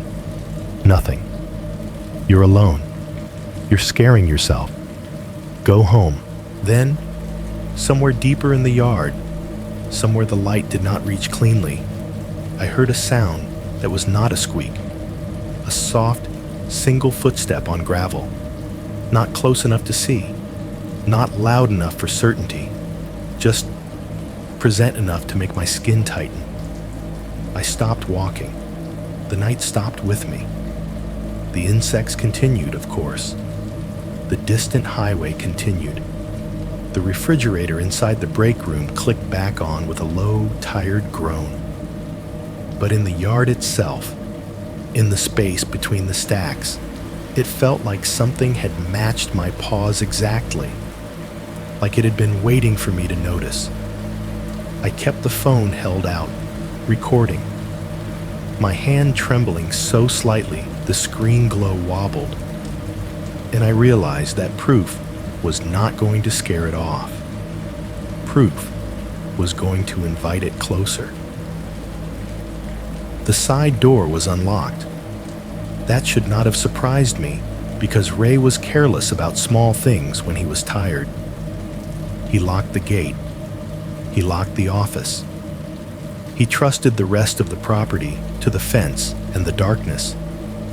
Sometimes the side door to the back hallway, where the lockers were, did not catch properly unless you pulled it hard. More than once, I had heard it click and then drift open an inch, as if the building itself did not want to stay sealed. That night, it stood closed, but not latched. The metal handle resting in that loose position that meant one push and you're inside. I stood under the yard light outside the door, with my phone still recording, the red dot blinking like a heartbeat, and I listened. The lumber yard had its own nighttime voice. The faint electrical buzz of the sodium lights. The distant, constant hush of the highway. The insects, always. Beneath all of that, the office building made small, settling sounds. Wood contracting, a duct popping once, a quiet tick as the window unit fought against the heat. All normal. But the closer I stood to the side door, the more the normal sounds felt like camouflage. Like the building was trying to keep a secret by talking over it. I pushed the door open. It swung inward with a soft creak. The air inside was cooler and smelled like stale paper and dust. The narrow back hallway was dim, lit only by a weak bulb near the office that made the locker doors shine like dull bones. I stepped in and pulled the door shut behind me. Not all the way. I did not want it to latch. Something about being fully trapped inside the building with no easy escape made my lungs tighten. My phone recorded everything, but it did not record my fear. Fear is too quiet for microphones. Fear is something in the muscles and the stomach. I moved toward the break room first because that was where the camera was, and the camera had become a kind of twisted comfort. If something happened, it would be on record. It would be proof. A witness. I should have known by then that cameras do not protect you. They only make you visible. The break room door was cracked open. The soda machine's hum leaked out. The refrigerator rattled faintly, like it was dreaming. The fluorescent lights were off, but there was still a weak glow inside, a bluish light that did not belong. I eased the door open and saw where the glow came from. The camera monitor was on. It sat on the small counter near the microwave, the same boxy screen Ray used in the office when he wanted to review footage quickly. I did not even know there was a monitor in the break room. I had never seen it here before. Maybe Ray moved it sometimes. Maybe it had always been there, and I had never paid attention. But that night, it felt like it was waiting for me. The screen was split into 4 rectangles, each showing a live feed of the yard from different angles. Under the sodium lights, the stacks of lumber looked pale and unreal. Shadows pooled between them. The gate stood locked. The no trespassing sign glared in the corner of one feed like a warning nobody respected.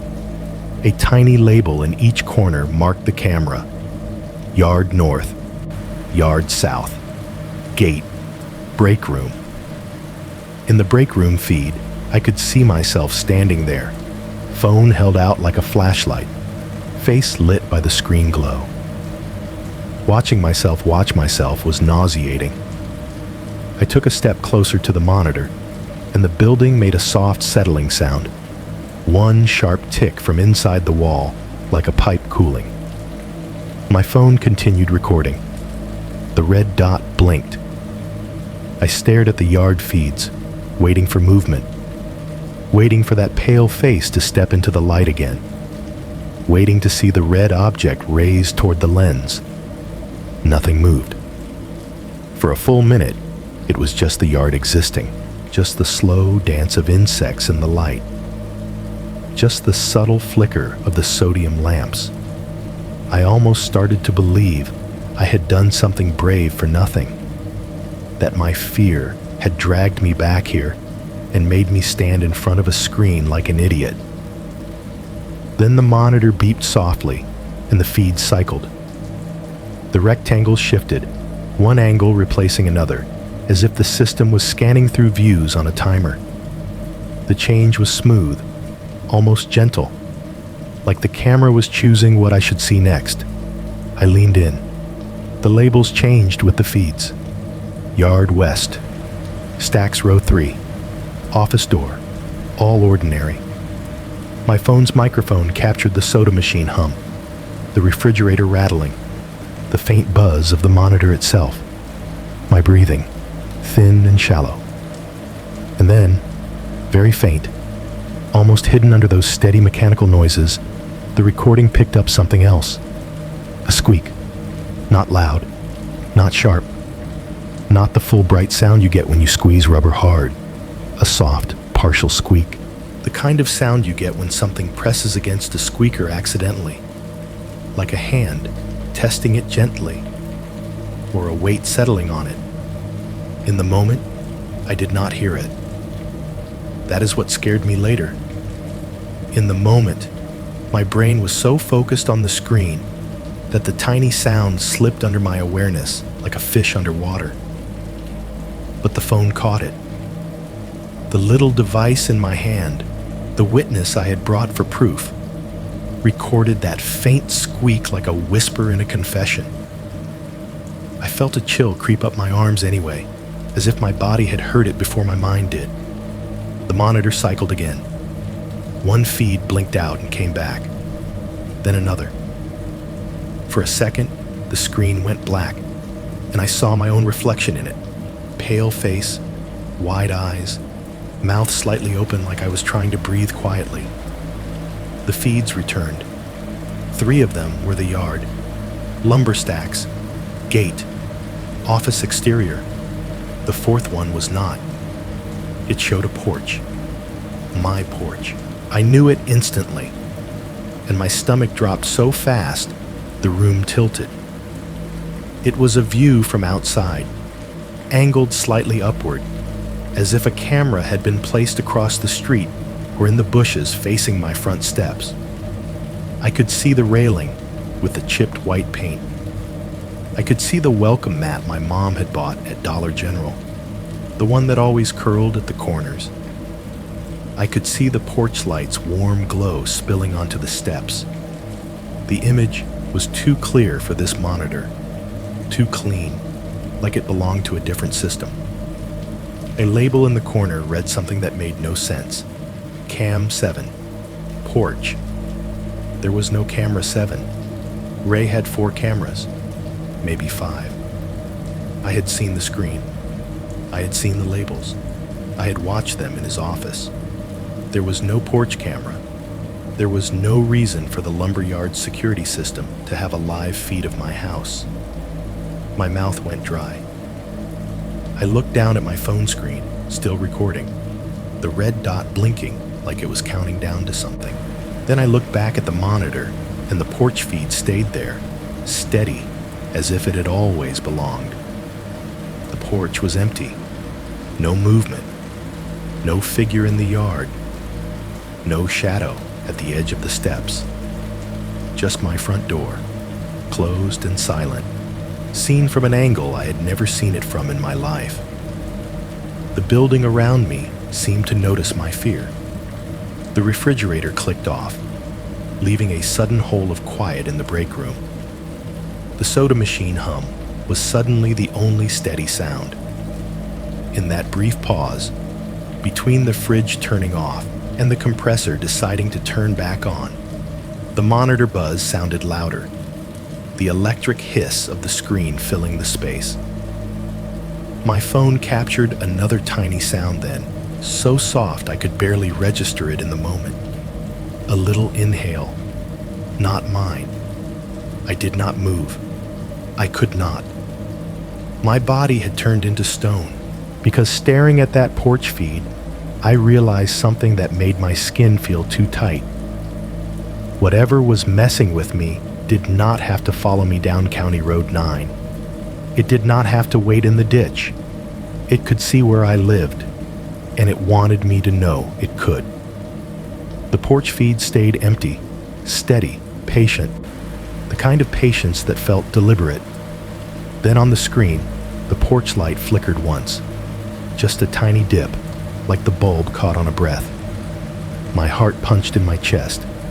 The monitor cycled again, and the porch feed vanished, replaced by a normal view of the yard stacks under yellow light, as if nothing strange had ever been there at all. I stood in the break room, phone recording, the normal hums returning one by one, and I realized I had brought proof to scare a prankster. Instead, I had walked into a room where the cameras were no longer showing what they were supposed to show. They were showing what it wanted. I should have left the moment that porch feed appeared. A normal person would have backed out of the break room, walked straight into the yard, and run until their lungs burned. A normal person would have gone home, woken up their mother, and made it her problem. A normal person would have understood that you do not stay in a room when reality starts behaving like it has been edited. But I was not thinking like a normal person. I was thinking like someone who had been told, over and over, that there had to be an explanation, that the world was a set of rules and evidence and proof, that if you could just see the thing clearly enough, it would become smaller. So I stepped closer to the monitor instead. The porch feed had vanished now, replaced by a normal yard angle. 3 stacks of lumber, a strip of fence, the no trespassing sign sitting under its light like a joke. The monitor buzzed softly. The soda machine hummed. In the corner, the break room camera showed me standing there, frozen, face pale, phone held in front of me like a shield. My phone was still recording. The red dot blinked. The timer rolled, steady and dumb, like it did not understand what it was witnessing. I swallowed and reached for the mouse on the counter beside the monitor. It was an old wired thing, the kind with a sticky scroll wheel. My fingers were sweaty enough that the plastic felt slick. I clicked into playback. The monitor beeped, and the live feeds shrank into a menu. A list of recorded clips appeared, each one labeled by camera and time. It looked exactly like every cheap security system interface I had ever seen. Blocky fonts, gray background, timestamps marching down like soldiers. I expected to see the usual cameras: yard north, yard south, gate, break room. That is what was there. But my eyes kept scanning for the label I had seen earlier. Cam 7. Porch. It was not on the list. I clicked through the cameras. 4, 5, maybe 6 if you counted the office exterior. No 7. No porch. Nothing that should point toward my house. My throat tightened. I backed out and went into the system settings because I had seen Ray do it before. It was password protected, but Ray's password was always the same: his daughter's birthday. Small town security, small town habits. I typed it in. The menu opened. Camera IDs, channels, names. There was no Cam 7. There was no slot labeled porch. The system did not even have a place where a 7th camera could exist. It was a 4-channel unit with a cheap DVR attached, the kind that barely handled what it had. And yet, I had just watched a live feed from outside my front door. My chest felt too tight, like I had swallowed something sharp. I backed out of settings and stared at the recorded clips again. My mind did a desperate thing. It tried to argue with my eyes. Maybe it was a saved file from somewhere else. Maybe it was a test clip. Maybe Ray had installed a camera at his house and I had mistaken it for mine.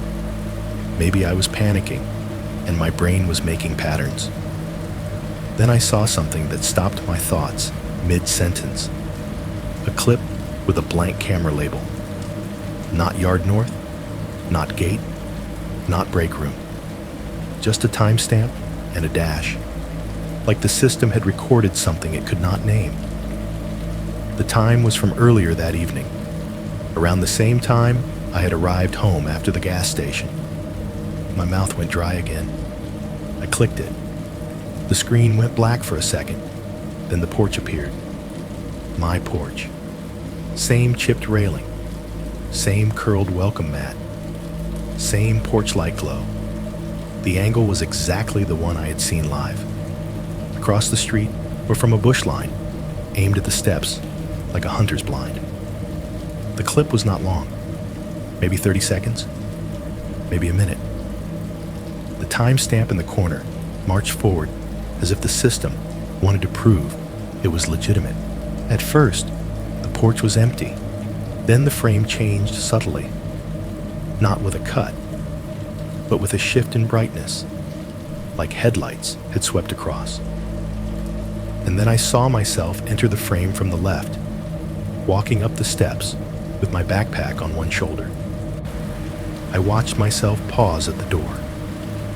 I watched myself dig for my keys, head down, shoulders tense, the exact posture of a kid trying to look normal while shaking inside. The sight of myself from that angle made my stomach churn. I had never known what I looked like when I was scared, and I did not like learning it this way. My hand tightened on the mouse. My phone continued recording, capturing the monitor buzz and my own shallow breathing. I leaned closer to the screen. The porch light cast a warm circle, and beyond that circle, the yard fell into darkness. The bushes at the edge of the frame were just a black mass. The street beyond was almost invisible. Almost. Because at the very edge of the frame, where the porch light's glow faded into dark, something shifted. Not a full step. Not a dramatic movement. A slight lean. Like someone had been standing there already and adjusted their weight to get a better view. My blood went cold. I paused the clip and rewound a few seconds. Played it again. Slower. There was a figure at the edge of the frame, half swallowed by darkness, standing just far enough back that the porch light did not reveal details. They were not on the steps, not in the yard, more like across the street or tucked near the bushes, close enough to watch, far enough to disappear if someone looked up. The figure's face was not visible, but their posture was. Still. Upright. Waiting. I watched myself on the screen reach for the doorknob, and in that exact moment, the figure's hand moved. A small object appeared, red, bright even in the dimness, like a pinpoint of color that did not belong in the night.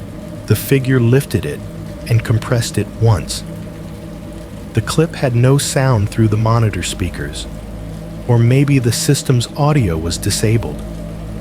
But my phone was recording the room, and in the silence of the break room, between the soda machine hum and the refrigerator deciding whether to cycle, I heard it anyway.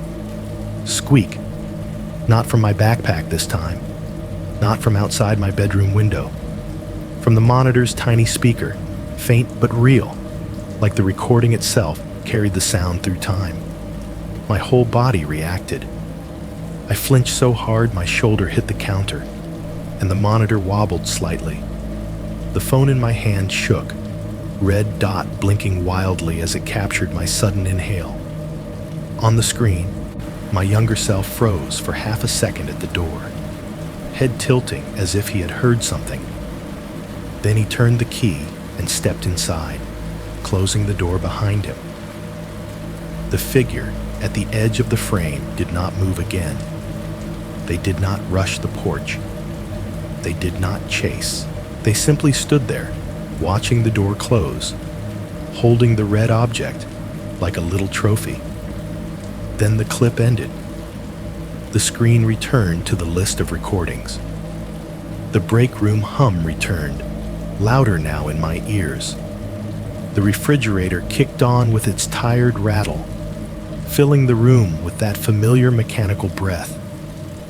I stared at the monitor, unable to blink, because the clip had just shown me something that rewired the entire situation. It was not that something had been near me and I missed it. It was that something had been near me and wanted me to know I missed it. It had recorded it, preserved it, and then delivered it to me through a system that should not have been able to see my house at all, like it was teaching me, not teaching me how to be safe, teaching me how close it could get. The thought landed in my mind like a weight. This was not a prank meant to scare me once. This was a game with rules I did not understand. A game where the point was not to hurt me quickly, but to tighten the circle around my life until every normal moment felt like bait. My fingers trembled on the mouse. I checked the clip details again, desperate for something that would explain it away. Camera label, blank. Camera ID, none. File name, a string of numbers that meant nothing, as if the system itself could not admit where the footage came from. Behind me, the break room door creaked slightly as the building settled, and the sound made me jolt like I expected someone to be standing in the doorway. No one was there, just empty fluorescent lit space and humming machines. But the message was clear enough to feel like a hand around my throat. Whatever was following me did not just want my fear. It wanted my attention. It wanted me to see what I had survived without noticing. And now that I had seen it, I could not unsee it, could not unknow how close the night had been to my front door, while my hand turned a key like nothing in the world was wrong. The problem with living in a small town is that everyone knows your name. The problem with being scared in a small town is that everyone thinks they know your story too. The morning after I saw the porch feed, I carried that knowledge around like a bruise. I went to school. I sat through classes. I nodded when people talked to me. I laughed at jokes that were not funny. All the while, the image kept replaying behind my eyes. My own front steps from an angle I had never seen, my hand on the doorknob, and that shadow at the edge of the frame lifting something red and squeezing it once. like it was signing its name. By lunch, I realized I could not hold it alone anymore. I tried telling myself that involving adults would make it worse, that I would get grounded, that my mom would stop letting me walk, that Ray would get angry, that the town would turn it into gossip and chew it up until it became a punchline. But the truth was simpler. I was 15, and I did not have the tools to carry this without help. I had already done the things scared people do. I had tried to solve it privately. I had tried to gather proof. I had tried to manage it with routine changes and small acts of control. It was not working. So that night after dinner, I sat at the kitchen table while my mom rinsed dishes. The overhead light was bright, too bright, turning every surface into something clean and ordinary. The refrigerator hummed. The AC vent pushed out cold air in steady waves. Outside, crickets started up like they always did, a thin wall of noise that made the quiet inside feel safer by comparison. My mom glanced at me over her shoulder. "You've been weird," she said. Not mean, not accusing, just honest. "What's going on?" I opened my mouth and felt the words tangle.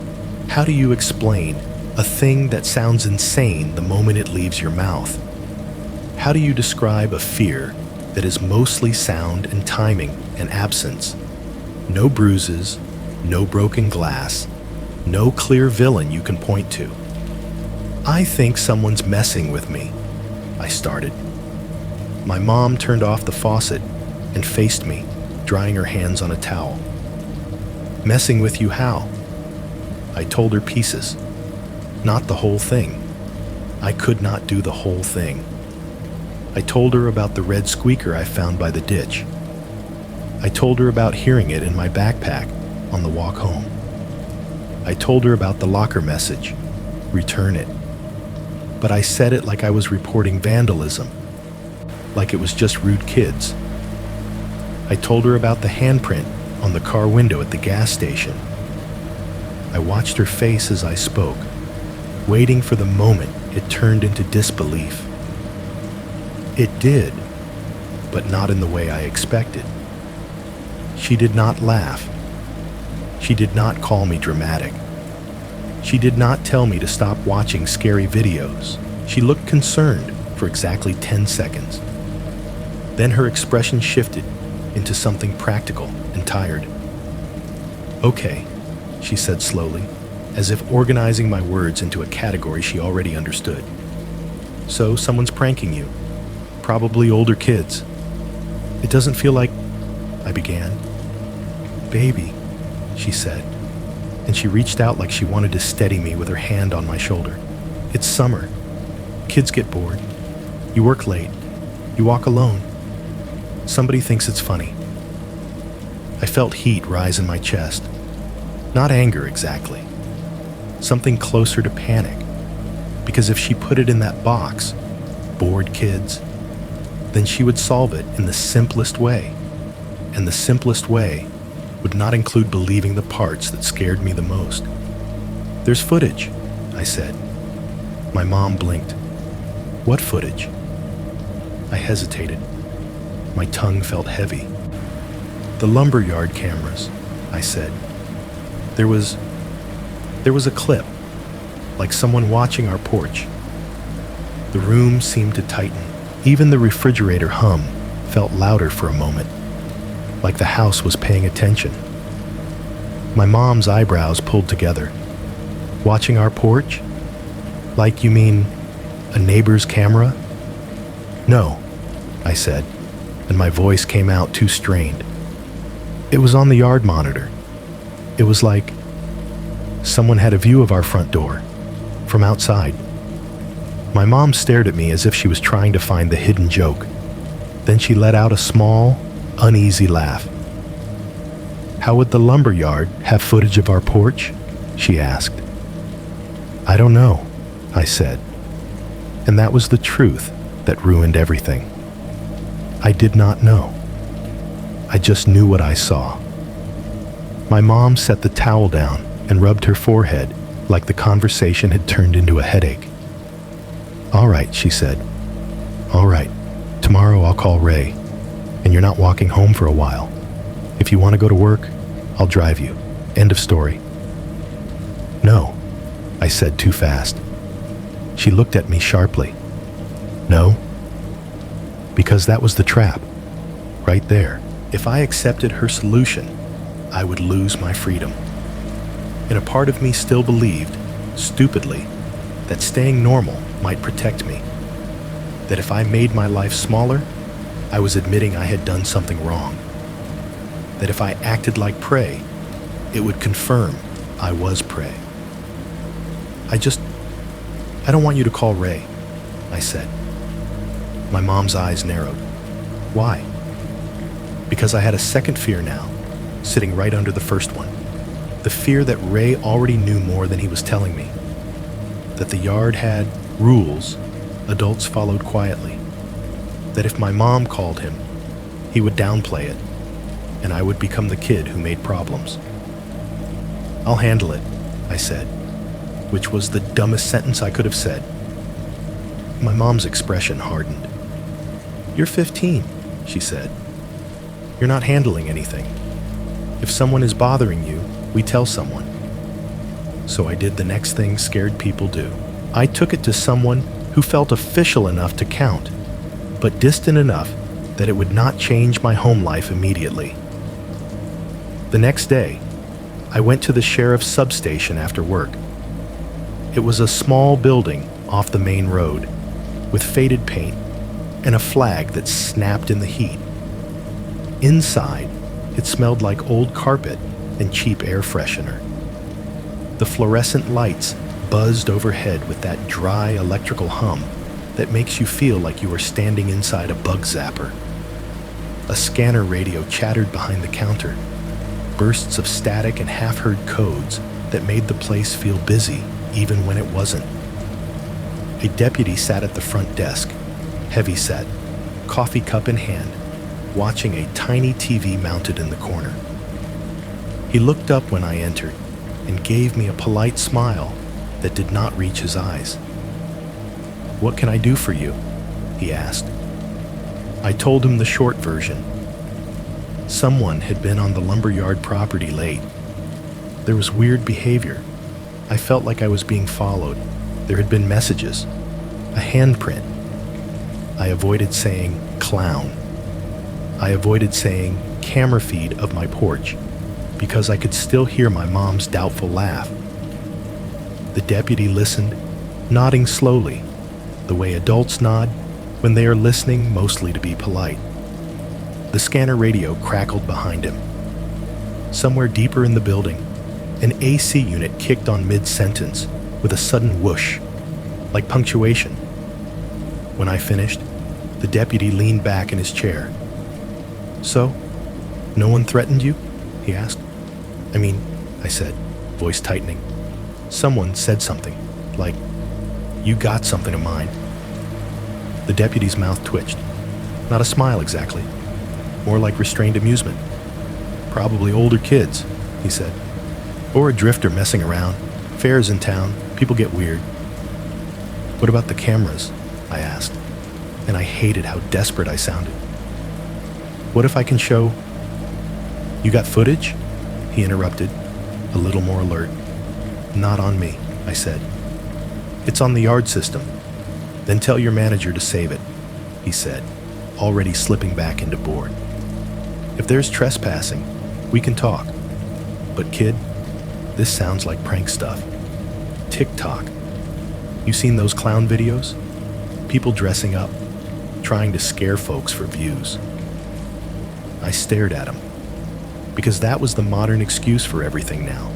TikTok, pranks, content, kids being kids. A label you could slap on fear until it stopped looking serious. I could feel the story slipping away from me, turning into something laughable. So I said the thing I'd been avoiding. "There was a clip," I said quietly. "A clip that showed my front porch. from outside, like someone was recording my house. The deputy's face changed, not into belief, into discomfort. He stopped nodding. His eyes flicked once toward the hallway behind him, as if checking who could hear. The scanner radio crackled again, and the fluorescent buzz seemed louder. "How would that—" he began, then stopped. "I don't know," I said, "but I saw it, on the lumberyard monitor." The deputy stared at me for a long moment, and the silence between us filled with the mechanical noises of the building. The AC whoosh, the scanner static, the faint hum of a computer fan. Then he leaned forward and lowered his voice a notch. "Listen," he said, and the tone shifted into something that was not quite kindness and not quite warning. "If you're saying someone's watching your house, you tell your mom. You stop walking alone at night. You get rides. You lock your doors. You don't go looking for whoever it is." I waited for him to say he would do something. He didn't. He picked up his coffee cup again, like the conversation had reached its natural end. "Small town," he added with a shrug. "People get bored, but it's probably nothing." Probably nothing. That phrase followed me out of the station like a second shadow, because what I heard in his voice was not certainty. It was the town's rulebook speaking through him. If it doesn't fit into a normal report, it doesn't exist. And the worst part was, the moment I brought up the porch footage, he stopped treating it like a prank and started treating it like a problem he did not want to touch. I walked back out into the heat, the sun still high, the town still pretending to be harmless. The pine line in the distance looked exactly the same as it always did, and I realized something that made my stomach sink harder than any squeak ever had. In a small town, the scariest thing is not being hunted. It is being told, by everyone who should help, that what is happening to you does not have a name they are willing to write down. After the deputy's office, I stopped expecting help. Not because I was too proud to ask, because I could feel the way adults in my town handled discomfort. They did not lean into it. They leaned away. They smoothed it down with explanations and jokes until it looked flat enough to ignore. So instead of looking for authority, I started looking for history. Small towns love history. Not the kind you find in textbooks. Real history. The kind that lives in people's voices when they think no one important is listening. The kind that gets passed around in diners and barbershops like a cigarette, shared quietly, then stubbed out the moment someone official walks in. That is how I ended up at Mel's Diner on a Thursday evening, sitting in a vinyl booth with a glass of sweet tea sweating onto the table. Mel's was one of those places where the air always smelled like fryer grease and coffee that had been burned and then poured anyway. The ceiling fans ran slow, pushing warm air around like they were tired. The waitress, Donna, called everyone "Hon" and moved with the quick confidence of someone who could carry 3 plates in one hand without looking. The walls were covered in local pride. A framed newspaper clipping about the high school football team winning state in 1998, a collage of county fair photos, a faded map of the area with a red circle around County Road 9, like it was a landmark worth loving. I came in alone. That already made me noticeable. In a bigger town, nobody cares if a kid sits by himself. In mine, it meant something was wrong, or something was happening. People looked up, noticed, and went back to their food. I ordered fries and a burger I barely touched. My hands kept drifting to my pocket, where the receipt still sat folded. Return it, like the words had weight. At the counter, Two older men were talking in low voices. Their coffee cups refilled so many times the liquid looked thin. They were the kind of men who always sat in the same seats, always wore ball caps, always seemed to know what was happening before it hit the local paper. I did not mean to eavesdrop, but diners are built for sound to travel. Plates clink, silverware scrapes, the kitchen bell rings. Voices slide into your booth, whether you invite them or not. One of the men said, "They're putting up the posters again." The other one snorted, "Of course they are. Fair time." My stomach tightened at the word fair. I stared down at my fries, pretending I was not listening. "Same as back then?" the first man said, voice lowering. "Same time of year, same road." The second man's laugh died quickly. He leaned closer. "Don't start that." "I'm just saying," the first man replied. "Folks act like it didn't happen, but it did." The waitress dropped off a fresh pot of coffee at the counter with a soft thud, and one of them stopped talking until she walked away. That pause alone told me it was something they did not like saying out loud. When she was gone, the first man continued, quieter. "Boy went missing," he said. "Kid, 13, 14, walked out toward the ditch like he did every year when the fair came through. Never came home." My heart hammered once, hard. The second man rubbed his face. "That was years ago." "Still County Road 9? The first man said. "Still that tree line. Still that ditch where junk collects. Folks forget because they want to." I swallowed and tried to focus on the burger in front of me. The meat smelled greasy and warm. The bun was soft. Normal food in a normal place. It should have grounded me. Instead, I could feel my skin tightening the way it did when I expected a squeak in silence. I waited until one of the men got up to use the bathroom. Then I did something I never did. I slid out of my booth and walked up to the counter like I belonged there. Donna raised her eyebrows at me. "You need a refill, hon?" "No," I said, and my voice came out too careful. I heard you guys talking about a kid." The man left at the counter looked at me like he had just realized I was listening. "What kid?" he asked, and his tone had that instant denial built into it. I glanced at Donna. She was watching now, too. Not curious, cautious. The man sighed like he was irritated with himself for letting the subject float where strangers could catch it. "You from around here?" he asked. "Yeah," I said. "I work at the lumber yard." That did something to his face. A flicker of recognition, then a little tightening around the eyes. He tapped his coffee cup with one finger. "You ain't hearing this from me." I nodded. He leaned in and lowered his voice until I could barely hear him over the kitchen noise. "Couple years back," he said, "kid disappeared, not far from the fairgrounds. Folks searched the woods for weeks. Dogs, deputies, volunteers with flashlights. You know what they found?" I shook my head. "Nothing," he said. "No shoe, no shirt, no blood, just gone." The word sat heavy. Donna made a small sound in her throat, like she wanted him to stop. The man kept going anyway, eyes on me now, as if he was measuring how much I could handle. "There were rumors," he said. "Kids said they heard laughter down by the ditch at night. Older folks said it was drifters. Deputies said it was probably a runaway. Everyone picked the explanation that let them sleep."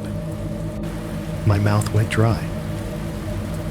"Why are you telling me this?" I asked, and the question came out more honest than I meant. The man's gaze flicked toward the window, where you could see the road beyond and the dark line of trees in the distance. "Because you said you worked there," he murmured, "and because fair time makes people act stupid. Kids walk around like they're invisible. And sometimes, they ain't. He straightened up like the conversation was over, like he had pushed a story across the counter and wanted to wash his hands of it. I went back to my booth with my heart in my throat. I did not finish my food. On my way out, I stopped at the bulletin board near the entrance, the one covered in flyers for yard sales and lost dogs and church bake-offs. I did not mean to look. I swear I did not. My eyes found it anyway. A faded piece of paper, corners curled, taped beneath a newer flyer about a raffle. The ink was sun-bleached, but the headline was still readable, missing. Have you seen him? A grainy school photo. A kid with a round face and a forced smile. Under it, a date from years ago. And a line of text that hit me like a cold hand. Last seen near County Road. 9. Fairgrounds entrance. My breath caught. I stood there longer than I should have, reading the details like they could turn into a clue if I stared hard enough. Name, age, height, the number to call. Then my eyes slid lower, past the official text, to a messy scribble someone had added beneath the tear-off tabs. Not printed, not part of the flyer.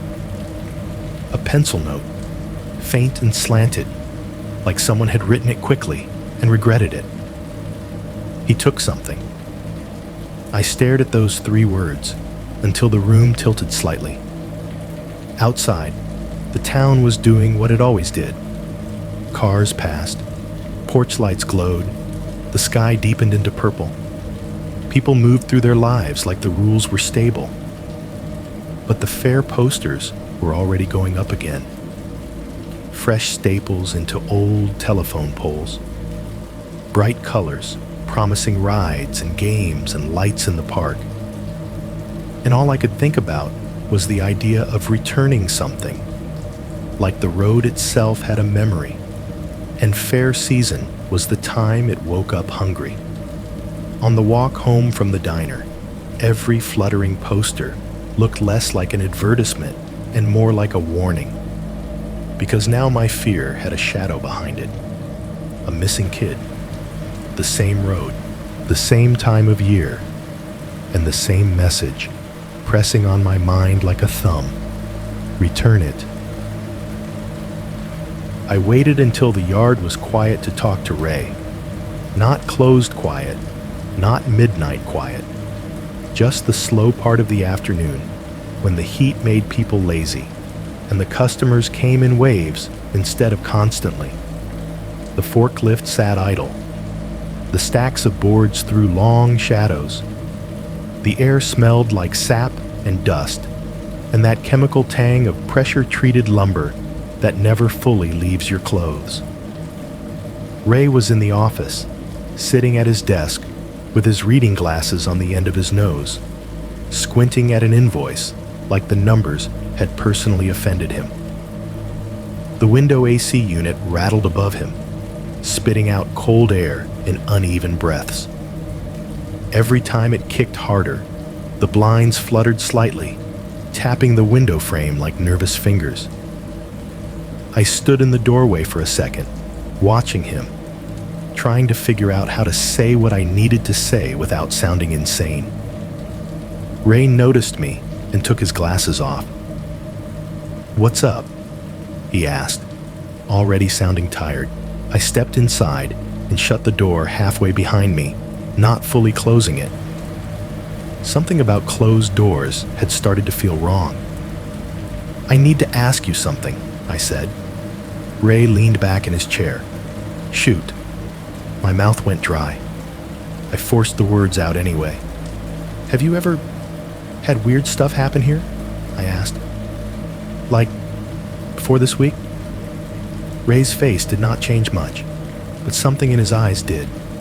A small shift, like a curtain being pulled slightly. "Weird stuff," he repeated slowly, buying time. "Like trespassers," I said quickly, trying to keep it normal. "Or people on the property after hours. Or, I don't know, something with the cameras." Ray's fingers tapped the desk once. His gaze slid past me to the hallway, as if he was checking whether anyone else could hear. He did not answer immediately. The office filled with small mechanical noise. The AC rattling. The computer tower fan whirring. The distant beep of the forklift outside as someone reversed it. The sound echoing through the stacks like a warning. Then Ray stood up and walked to the door and pushed it shut. The click of the latch was quiet, but it landed in my chest like a weight. Ray turned back to me and crossed his arms. "Why are you asking?" he said, and the friendly manager voice was gone. Not angry, guarded, like he had stepped into a different role. I swallowed, because I saw something on the monitor, and my voice wobbled. I hated that. I forced it steady. And someone's been leaving stuff. Messages. Ray's jaw tightened. For a moment, I thought he was going to tell me to stop making things up, to stop watching scary videos, to stop stirring trouble. Instead, he sighed like someone hearing a song they did not like, but knew all the words to anyway. "You didn't tell your mom about this, did you?" he asked. The question startled me. "No," I said. "Not really." Ray's eyes held mine. "Good." That word made my stomach twist. "Why?" I asked. Ray rubbed a hand over his face like he was dragging himself through sand. "Because parents hear someone bothering my kid, and they come in swinging. They start calling deputies. They start making noise." "Shouldn't we?" I said, and I heard the desperation in my own voice. "Shouldn't someone do something?" Ray's gaze flicked to the camera monitor on his desk, like it was a thing he did not like seeing. "Listen," he said, voice lower now. "This place is a lumber yard. We get drunks. We get teenagers. We get people cutting through because they're lazy. That's normal." He paused, and his mouth tightened, like he was deciding how far to go. "But we've had incidents," he added. The way he said it, incidents, made it sound like an official word, the kind adults use when the truth is too messy. My heart hammered. "What kind of incidents?" I asked. Ray exhaled through his nose. The AC unit kicked harder, the blinds tapping once, twice, then settling. "You ever hear folks talk about that kid who went missing years back?" he asked. I felt my skin tighten. "Yeah." Ray nodded once. "Same season," he said. "Fair time. Same road." He glanced at the window, toward the direction of County Road 9, even though you could not see it from the office. It was just a habit, like the road was a fact you could feel, even through walls. "I don't know what happened to him," Ray said.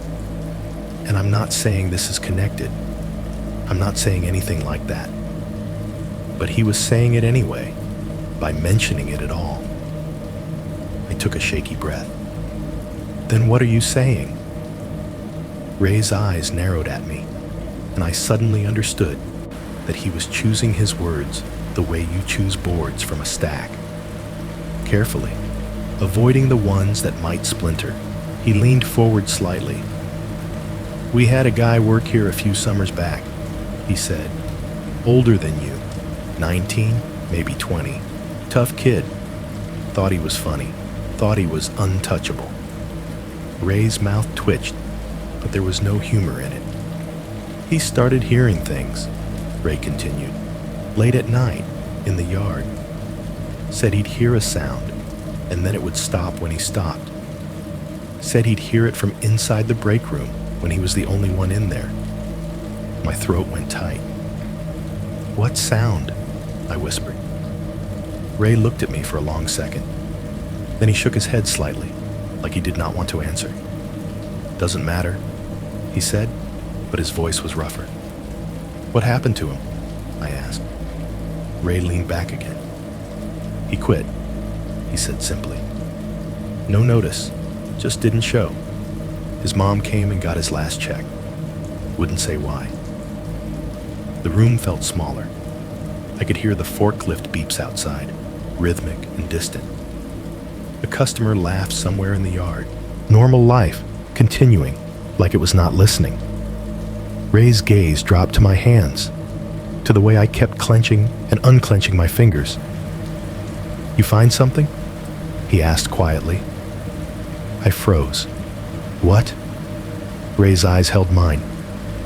"Don't play dumb," he said. "You wouldn't be in here asking me this if you didn't find something." My mouth went dry. I thought about lying. I thought about saying no. Saying I was just nervous. Saying the camera stuff freaked me out.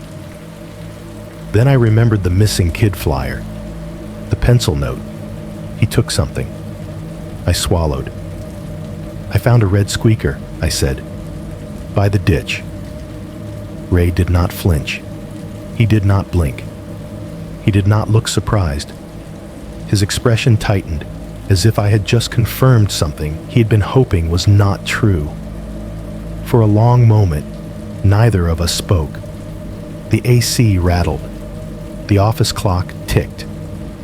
Outside, the forklift beeped again and then stopped, leaving a brief pocket of quiet that made my skin crawl. Ray's voice dropped even lower. "If you found it by the ditch," he said, "you should have left it." The words hit me like a slap. I stared at him. Why? Ray's jaw worked once, like he was chewing on something bitter. "Because some things," he said slowly, "ain't trash. They just look like it." My chest tightened. "So you know what it is," I said. "You know what's happening." Ray's eyes hardened. "I know enough," he said, "and I know what happens when people mess with it." "Then tell me what to do," I said, and I hated how close my voice was to begging. "Tell me how to fix it." Ray's gaze slid toward the office door again, toward the yard beyond, toward the world where other people could hear. Then he looked back at me, and his voice turned flat, almost stern. "Here's what you do," he said. "You stop walking home at night. You stop going to the fairgrounds. You stop cutting through the woods. You quit carrying things you find in the ditch like trophies." "I already did," I said. "It's gone.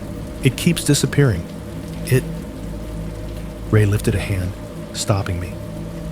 "Listen to me," he said, and there was something in his tone that sounded like fear disguised as authority. "If you still have it, you return it, exactly where you found it. You don't keep it. You don't throw it somewhere else. You don't hand it to somebody as a joke." I stared at him. Return it to the ditch? Ray did not answer directly. He just looked at me like the rules were older than both of us. Like he was not the one making them up. He was only the one repeating them. And in that moment, something shifted inside me. Something heavy and cold. Because a prank has no rules. A prank is chaos. But Ray was talking like there was a procedure. Like there was a history. Like there was a reason the town did not like to speak too loudly about County Road 9 when the fair posters started going up. I left the office with my stomach hollow, the air in the yard suddenly feeling thinner. Behind me, Ray stayed inside. And through the glass, I saw him glance up at the camera monitor, the way a man glances toward a window during a storm. Not because he expected to see lightning, because he expected to see what lightning leaves behind. The squeaker came back the way it always did, without an explanation, without an apology, without a clean moment I could point to.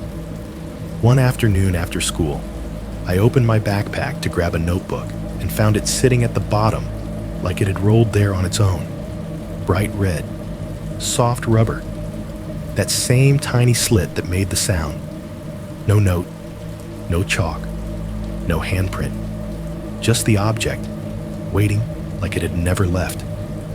I stared at it for a long time before I touched it. The house was doing its normal daytime noises, the AC vent breathing, the refrigerator humming in the kitchen, then clicking off, a lawnmower somewhere down the street. Ordinary sound, stacked on top of ordinary sound, trying to convince me I was safe. I picked the squeaker up with 2 fingers, like it might bite. It felt warm from sitting inside fabric. It looked identical to every other time I had held it. If it had a scuff mark or a stain, it was never the same one twice. That was part of what made it impossible to argue with. It would not stay labeled. So I decided to label it myself. Not with a Sharpie, not with tape. Anything obvious could be copied, swapped, replicated. I needed something I could verify in the dark. Something subtle enough that I would know it instantly, and someone else would not notice unless they were looking for it. I made a tiny cut in the rubber, right along the seam, small enough that it would not ruin the squeak, but deep enough that my thumbnail could catch it. Then I went a step further, because my fear had turned me into a person who could not stop at one layer. I drove my mom's car to the hardware store and bought a small container of fluorescent powder and a cheap UV flashlight from the aisle where they sold leak detection supplies and weird pest control gadgets. The kind of stuff people buy when they suspect something is living in their walls. The cashier did not care what I was doing. Small-town cashier eyes slid right over me, like I was another bored kid buying nonsense. Back home, I went into my room, shut the door, and turned the desk lamp so it aimed directly at the squeaker, like I was interrogating it. I dusted the squeaker lightly, with the powder using a cotton swab, focusing on that tiny cut and the groove around the slit. Not enough to make it visibly coated, just enough that it would leave a trace on anything that touched it. Fingers, fabric, skin, a doorknob, a window frame. I clicked the UV flashlight on and waved it over the rubber. It lit up with an unnatural glow, bright and clean, like a neon secret. My stomach tightened at the sight of it. It felt too perfect, too much like something you see in crime shows, like I was trying to turn my bedroom into a lab because the world refused to make sense any other way. I told myself I was being smart. I told myself proof would fix this. Then I set up the cameras. I did not have real cameras. I had what a teenager could scrape together. An old phone with a cracked screen, my mom's ancient tablet, and a small clip-on webcam I had used once for online school. I scavenged chargers from drawers and taped cords along the baseboard so no one would trip and rip everything down. I aimed the old phone at my bedroom door from the top of my dresser, propped up with a stack of paperbacks. I adjusted the angle until the frame captured the doorknob, the door gap, and the strip of carpet right outside the threshold. If something opened that door, I wanted it on video. The tablet went on my desk, facing the corner where I hung my backpack on a hook. The hook was just a cheap metal one screwed into the wall. Nothing special, but it had become a ritual in my life.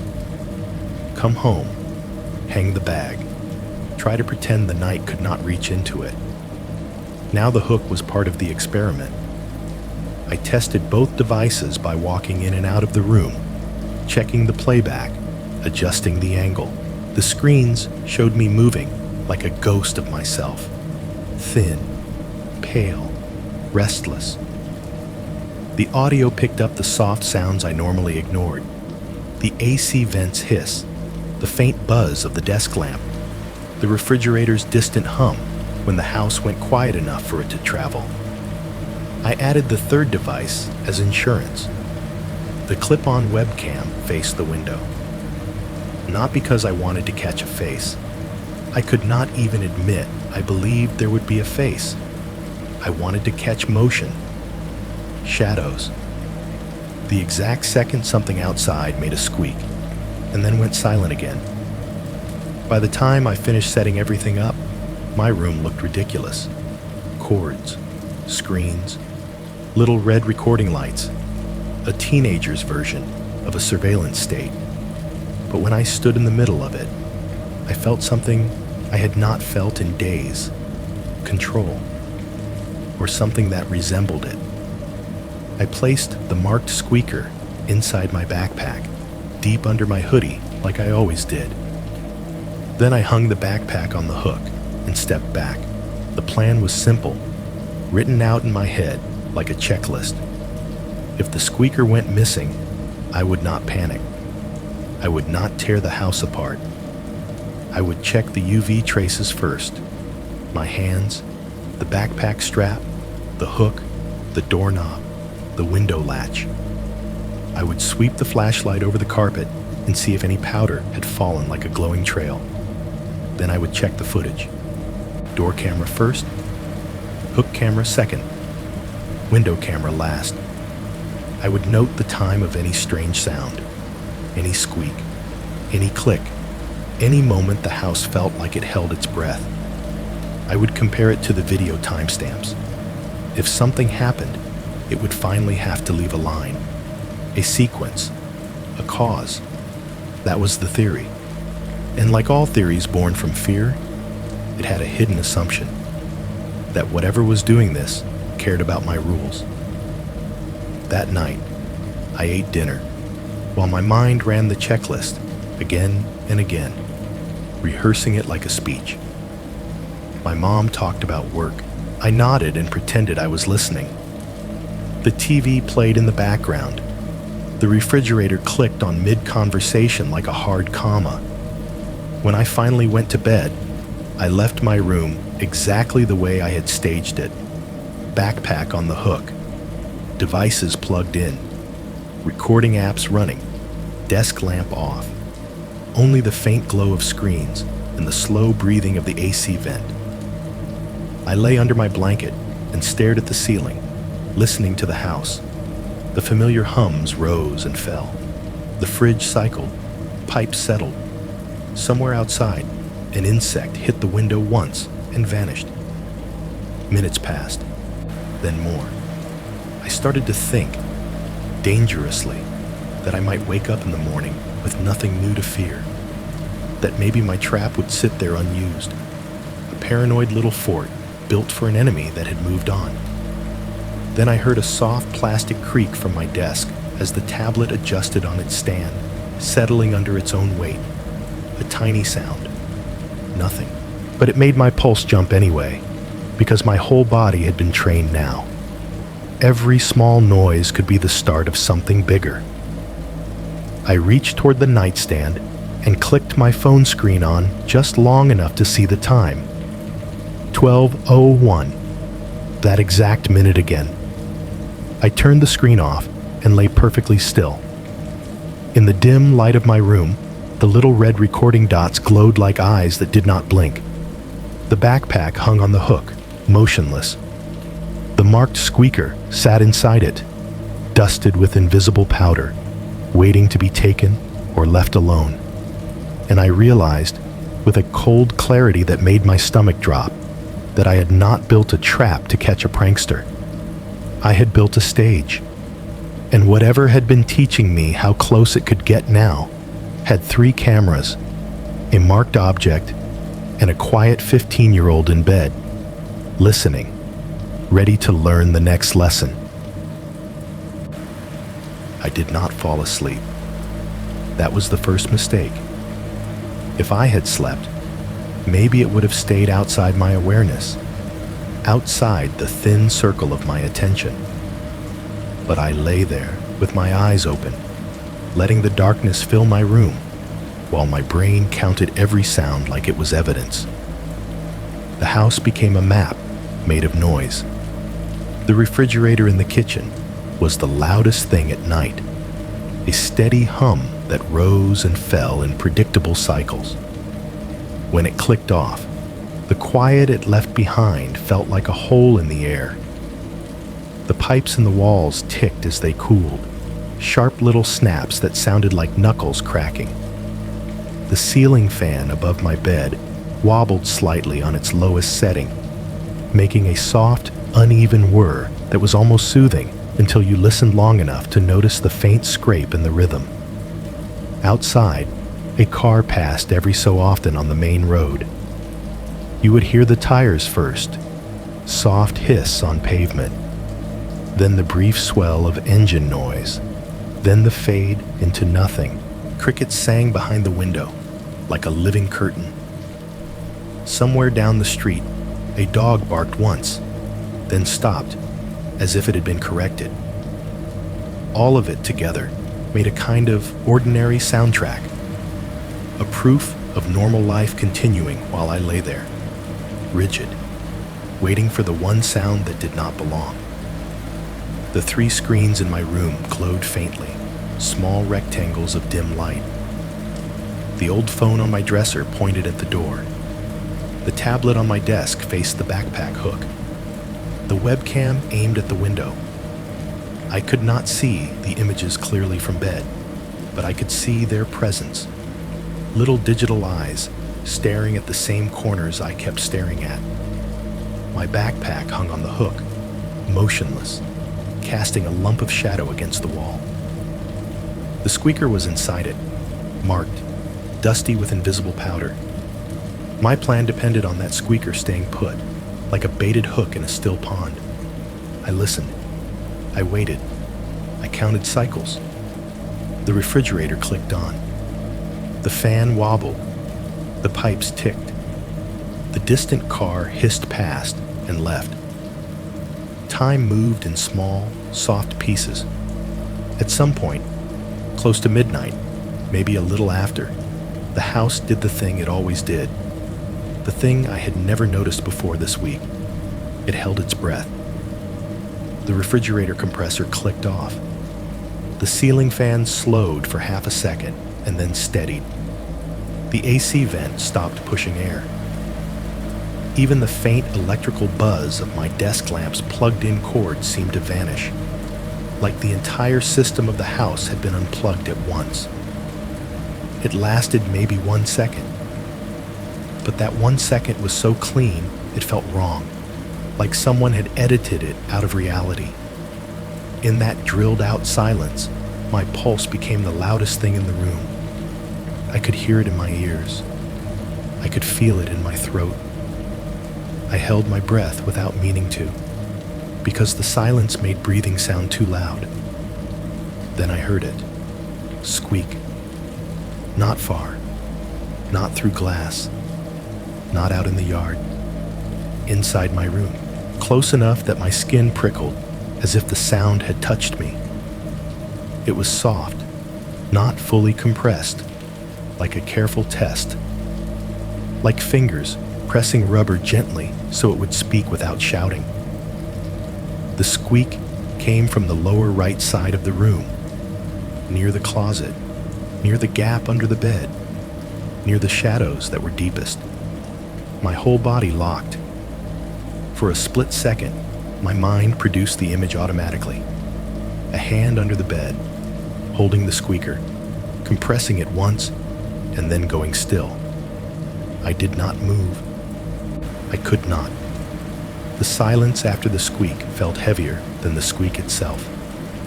The refrigerator did not start again yet. The fan did not wobble. The house stayed in that suspended quiet, as if it was waiting to see what I would do. I reached for the lamp switch on my nightstand, my fingers shaking so hard they fumbled the first time. Click. Light flooded the room. I sat up so fast my blanket slid off my legs and hit the carpet. The bright yellow glow erased the shadows in an instant, turning my room back into a teenager's bedroom. Posters on the wall, clothes on the chair, the stupid tangle of charging cords, the backpack on the hook.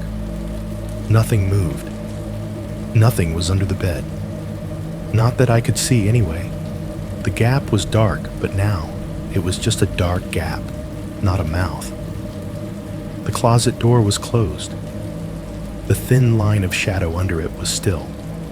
The window showed only night, reflections of my own room in the glass. The 3 screens still glowed. The recording lights were still on. I stared around for any sign that the room had changed. There was none. My breathing came fast and shallow. My hands felt cold, even under the lamp's warmth. I stood and walked to the closet on stiff legs, as if moving too quickly would trigger something. I yanked it open. Clothes, hangers, a shoebox, nothing. I dropped to my knees and looked under the bed, the way kids do when they are trying to prove they are not scared. Dust bunnies, a single sock, a paperback book I had lost months ago. Nothing that could squeak. I stood up again, eyes landing on the backpack. It hung exactly where I left it. I walked to it and unzipped it with shaking hands. I dug down past the hoodie and gloves and found the squeaker immediately. It was still there. I pulled it out and held it up under the lamp like it was evidence. The tiny cut I had made was still in the seam. My thumbnail caught it the way it was supposed to. The rubber looked normal. The slit looked normal. The object felt warm and soft and dumb. I clicked on the UV flashlight and swept it over the squeaker. The powder glowed bright, exactly where I had put it. No smearing. No extra handprints. No missing patches. It looked untouched. That should have made me feel better. It did not, because the squeak had been real. I knew it had been real in my bones, and if the squeaker in my bag had not moved, then one of 2 things had to be true. There was another squeaker in my room, or something could make the sound without touching the object at all.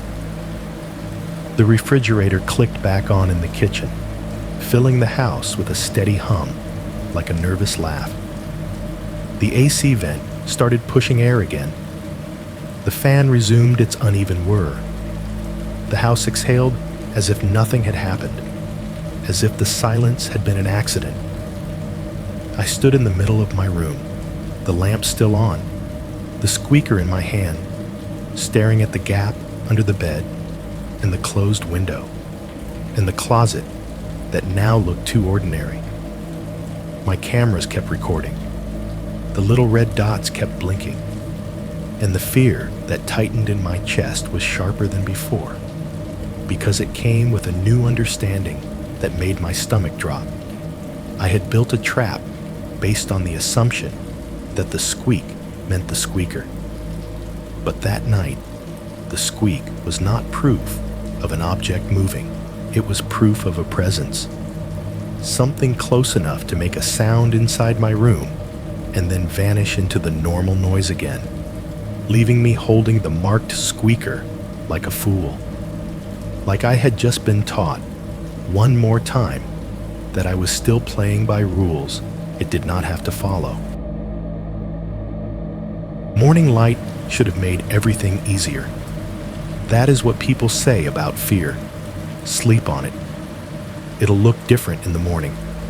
Like sunlight is a solvent that dissolves anything ugly. But when I woke up, the first thing I felt was not relief. It was urgency. Because the night before had left me with a sound I could not place. A squeak inside my room. A sound close enough to make my skin crawl. And the marked squeaker still sitting in my backpack like an alibi. If my trap was going to mean anything, the morning was when it would speak. I got up before my mom, the house still half asleep. The kitchen clock ticked loudly in the quiet. Somewhere in the walls, pipes warmed and shifted with soft snaps. The refrigerator hummed, then clicked off, leaving that brief pocket of silence I hated now. I went straight to my room and shut the door behind me. The cameras were still there. The old phone on the dresser, the tablet on the desk, the webcam at the window. Their screens had dimmed overnight, but the charging cords were still warm. The little red dots that had blinked like watchful eyes were gone now, replaced by dead battery icons on one device and a frozen recording screen on another. I stood in the middle of the room, breathing shallowly, and took out the UV flashlight. The beam was weak in daylight, so I pulled the curtain shut and let my room go dim again. The air felt heavy, like I was inviting the night back in on purpose. I clicked the UV light on. The first sweep was over my hands. Nothing. No glowing smears. No powder on my fingertips. That made sense. I had handled the squeaker carefully.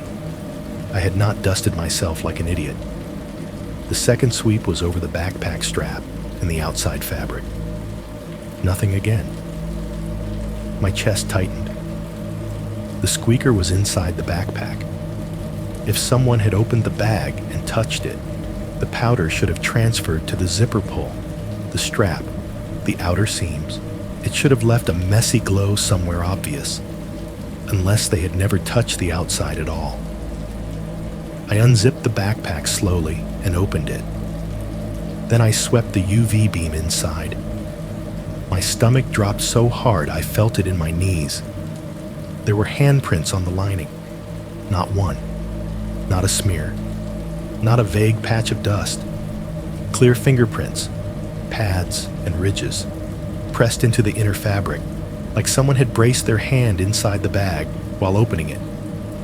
The glow outlined each finger in sick neon, the marks fresh enough that the pattern looked crisp, like the inside of the backpack had been handled by someone with powder on their skin. And the placement was wrong in a way my brain understood immediately. The prints were not near the bottom, where I would normally rummage. They were higher, near the inner lip, like someone had opened the backpack while it was hanging on the hook and reached in from above, steadying the bag with one hand while the other reached deeper. My mouth went dry. I glanced at the hook on the wall. The backpack still hung there, strap looped neatly, as if it had never moved, as if no one had been near it. But the lining was screaming under ultraviolet light that it had been touched. I forced myself to breathe and pulled the squeaker out, holding it under the UV beam. The powder still glowed where I had placed it. But now the pattern looked disturbed, slightly smeared at the edges, like it had been handled. My fingers tightened until the rubber creaked. I turned to the cameras. If someone had opened the backpack, I had it. I had the door camera. I had the hook camera. I had the window camera. I had built a net. I grabbed the tablet first and tapped through the playback. The footage loaded in choppy blocks. The image was grainy in the dimness of the night. I watched myself turn the lamp off. I watched the backpack hanging on the hook. I watched the room sit still. Then the timestamp reached the minute I had checked on my phone in bed. 12:01. And the screen froze. Not a pause. Not a normal stop. The video pixelated and smeared into a blocky gray mess for about 6 seconds, like a corrupted file. The picture broke into digital squares that pulsed and shifted, as if the device could not decide what it had seen. Then it snapped back to a clean image of the room. Backpack still on the hook. Door still closed. Nothing changed. I rewound and played it again. Same glitch. Same exact second. Same corrupted patch like a missing tooth in the recording. I checked the phone footage from the dresser. Same thing. A clean timeline until 12:01. Then a hard band of corrupted noise. Then normal footage again. The webcam at the window was worse. The file would not even open past that timestamp. It froze and crashed like the device had simply given up. My hand shook as I set the screens down. The trap had worked in the worst possible way. It had caught evidence. But it had also shown me that the second the evidence mattered, the eyes went blind. I stood there in the dim room, UV light still on, staring at the glowing fingerprints inside my backpack like they were proof of an impossible break-in. Then I remembered the one device I had almost forgotten, the old phone's voice recording, audio, not video. I grabbed it off the nightstand where I had left it charging and tapped through the voice memo list until I found the file from last night. The timestamp matched.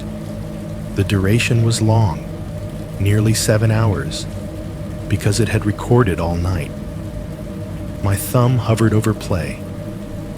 For a second I hesitated, because there is something uniquely horrible about hearing yourself frightened in your own room. Video can feel distant. Audio feels like someone is inside your ear again. I hit play. The recording began with the usual house soundscape, fan wobble, faint traffic outside, my own breathing shifting under the blanket, the refrigerator cycling in the distance, pipes ticking. A normal night, captured in cheap microphone quality. Then the recording reached the moment when everything went quiet. The fridge clicked off. The fan seemed to dip. The whole house held its breath. In that drilled-out silence, my own heartbeat became audible on the recording. A soft thump, thump, like someone tapping a finger on a table. And then, a sound that made my scalp prickle. A soft exhale. Not mine. It was close to the microphone, close enough that you could hear the slight wetness of breath, the shape of amusement in it, like a quiet laugh without the sound. Then the squeak. Soft, controlled, the exact squeak I had heard in the room. And after the squeak, so low I almost missed it, a whisper.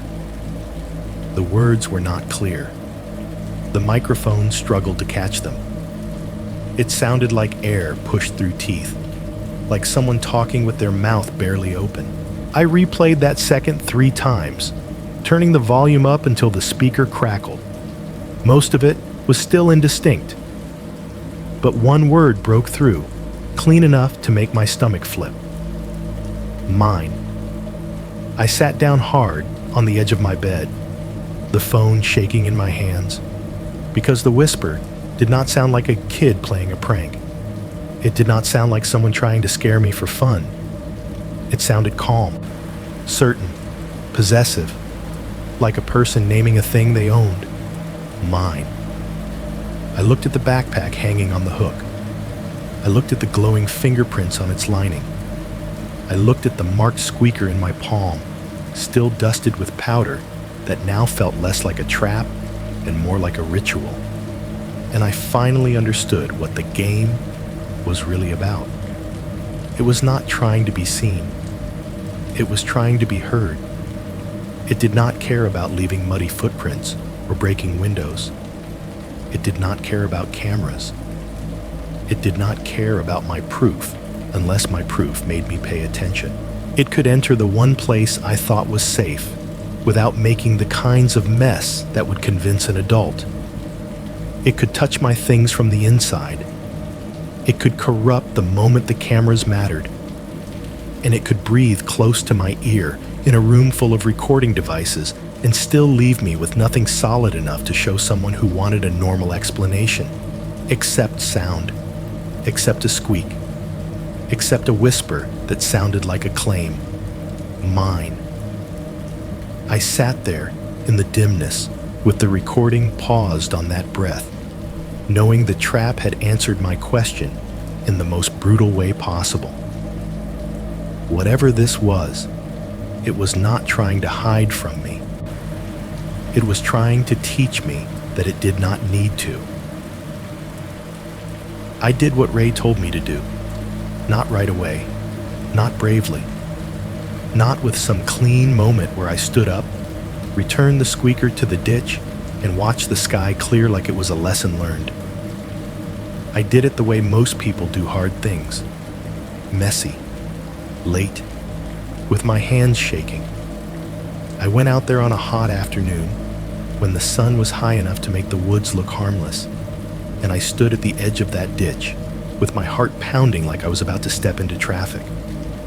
I tossed the red squeaker down into the trash and mud where I had found it, and I did not wait to see if anything happened. I turned around and walked fast, telling myself not to look back, because looking back was how stories got worse. For a while, it did. For a while, the squeak stopped. The messages stopped. The weird timing stopped. The porch feed stopped haunting my nights because there were no new clips to add to it. I quit the lumberyard 2 weeks later anyway. I told Ray it was because school was starting back up, because I needed to focus, because my mom wanted me home earlier. He did not ask questions. He only looked at me the way you look at someone walking away from a storm. Not judging, just relieved they were not standing in it anymore. I finished high school. I got a job that did not involve walking home on dark rural roads. I stayed busy. I stayed around people. I built routines that were brighter and louder, like light could fill the empty space fear left behind. By the time I was 20, County Road 9 felt like a story that happened to someone else. That is the lie time tells you. It takes a thing that once felt like the center of the universe and slowly turns it into an ugly scar you can ignore as long as you do not press on it. I moved out of state after graduation, first to Georgia, then farther. A bigger city, apartment complexes with coded gates, streets with traffic and street lights and noise all night long, neighbors on every side, cameras on every corner. I told myself that was safety. I avoided fairs without even thinking about it. If someone mentioned the county fair back home, I would smile and change the subject. If a girlfriend wanted to go to a carnival, I would suddenly remember an excuse. Work early, not feeling good, crowds annoying me. I avoided rural roads at night. I avoided tree lines. I avoided walking alone with earbuds in. I avoided objects lying in the street like they were traps set specifically for me. It sounds dramatic when I say it now, but it wasn't dramatic in my life. It was just the way my body learned to move. Like an animal that has been shot at once and never forgets the sound. And for a long time, it worked. Fear faded. Not completely. It never completely fades. It just becomes quiet enough that you can pretend it is gone. Then the coincidences started. The first one happened in a grocery store in my new city. It was nothing. It was so small, I almost laughed at myself for noticing. I was walking past the pet aisle, half paying attention, thinking about rent and work and the fact that I needed to buy detergent. A kid somewhere nearby was playing with a dog toy, squeezing it over and over, the sound bouncing down the aisle. Squeak, squeak, squeak, normal. I kept walking. Then right as I passed the end cap, I heard a different squeak. Single, soft, controlled.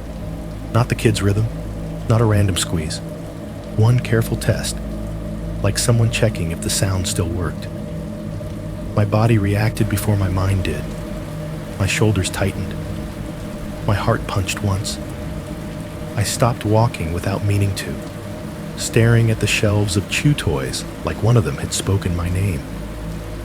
A woman farther down the aisle looked up at me and frowned, like I was blocking her cart. I forced myself to keep moving. That night, in my apartment, I laughed at myself in the mirror and told myself I was ridiculous. Dog toys squeak, kids play. My brain was just sensitive, but the laughter had no warmth in it. The second coincidence happened in a parking lot at my job. I worked security for a warehouse for a while. Steady hours, boring routine, cameras everywhere. The kind of job that would have felt like a joke to my 15-year-old self. I spent nights in a little booth with monitors, watching empty spaces and pretending that was power. One night, on my break, I walked across the lot to smoke. The asphalt was warm under my shoes. The building's HVAC units hummed overhead.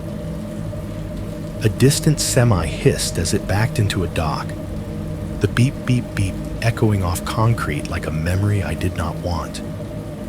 In the corner of the lot, near the chain link fence, something bright caught my eye. A small, red dot. I stared at it from a distance until my throat went dry. It was a child's bouncy ball, probably dropped from someone's car. Probably nothing, but I could not walk toward it. I stood there frozen, cigarette burning between my fingers, watching that red dot like it was an eye. When I finally forced myself to move, I walked the long way around it, heart hammering, telling myself I was being paranoid. The third coincidence was the one that ruined my excuses.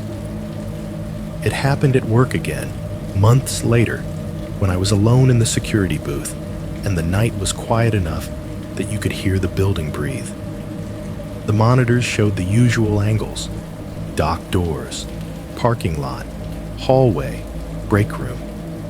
The system cycled, the fans hummed, the fluorescent light above my head buzzed like a trapped fly.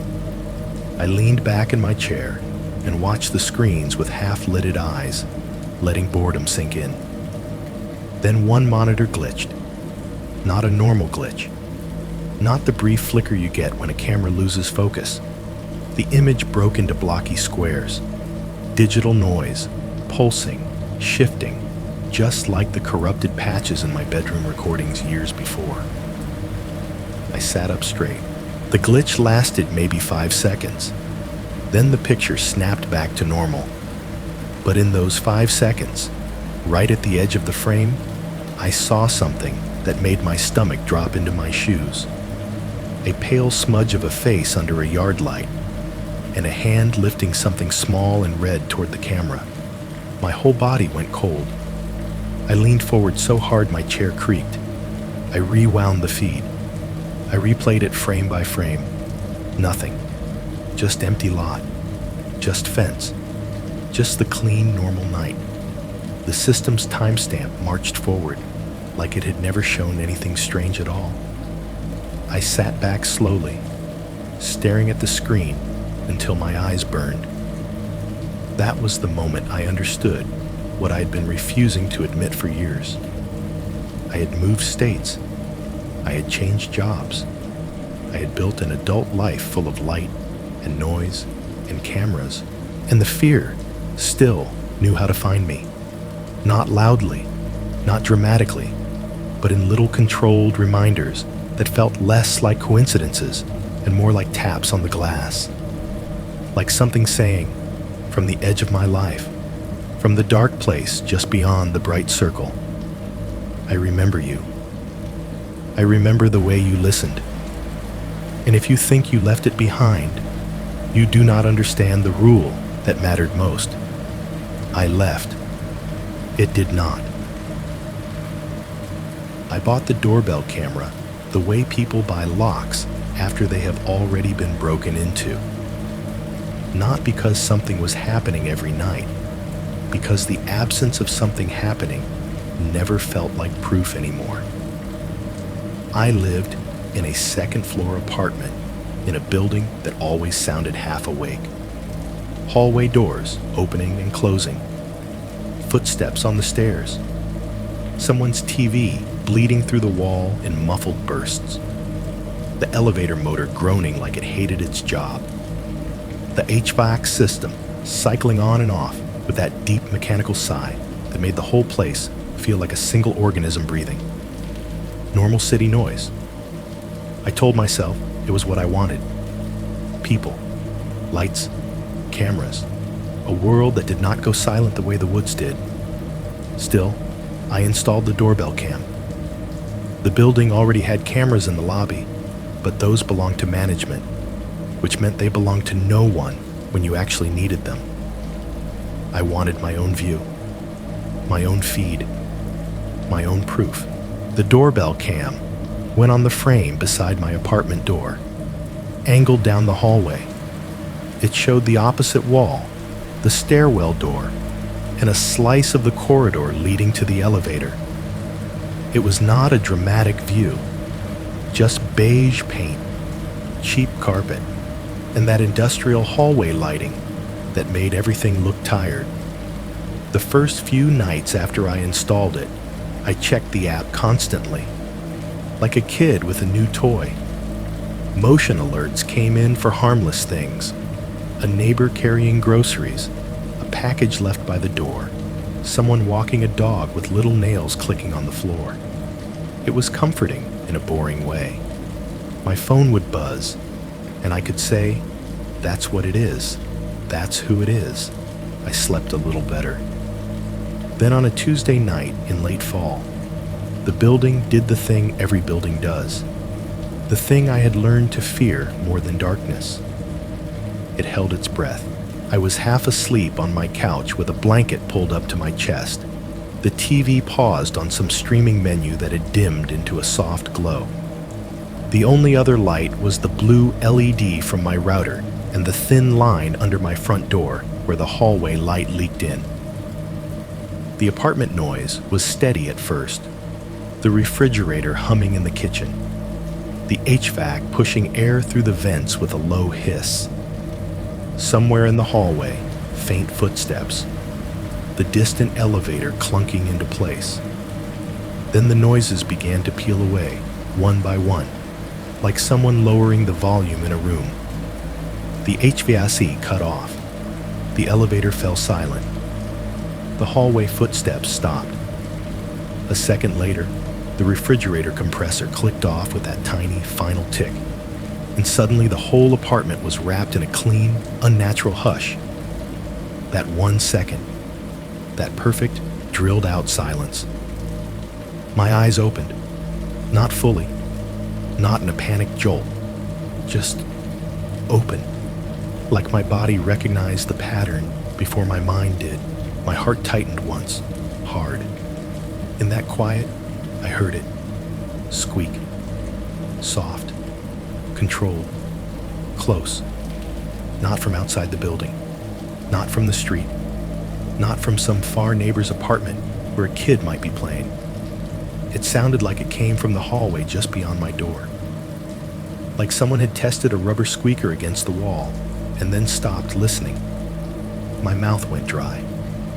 I held my breath, the way you do when you are trying to decide if you heard something real or if your brain manufactured it from memory. The building exhaled again. The refrigerator hummed back to life. The HVAC resumed. The elevator groaned somewhere. Normal noise returned in a rush, like the hush had never happened. I sat up on the couch, blanket sliding off my legs, eyes locked on my front door. The line of light under it looked the same. No shadow passed, no footsteps. Then my phone buzzed. A single short vibration, bright and modern, like a notification from the normal world. My stomach dropped anyway. I grabbed the phone so fast, I almost fumbled it.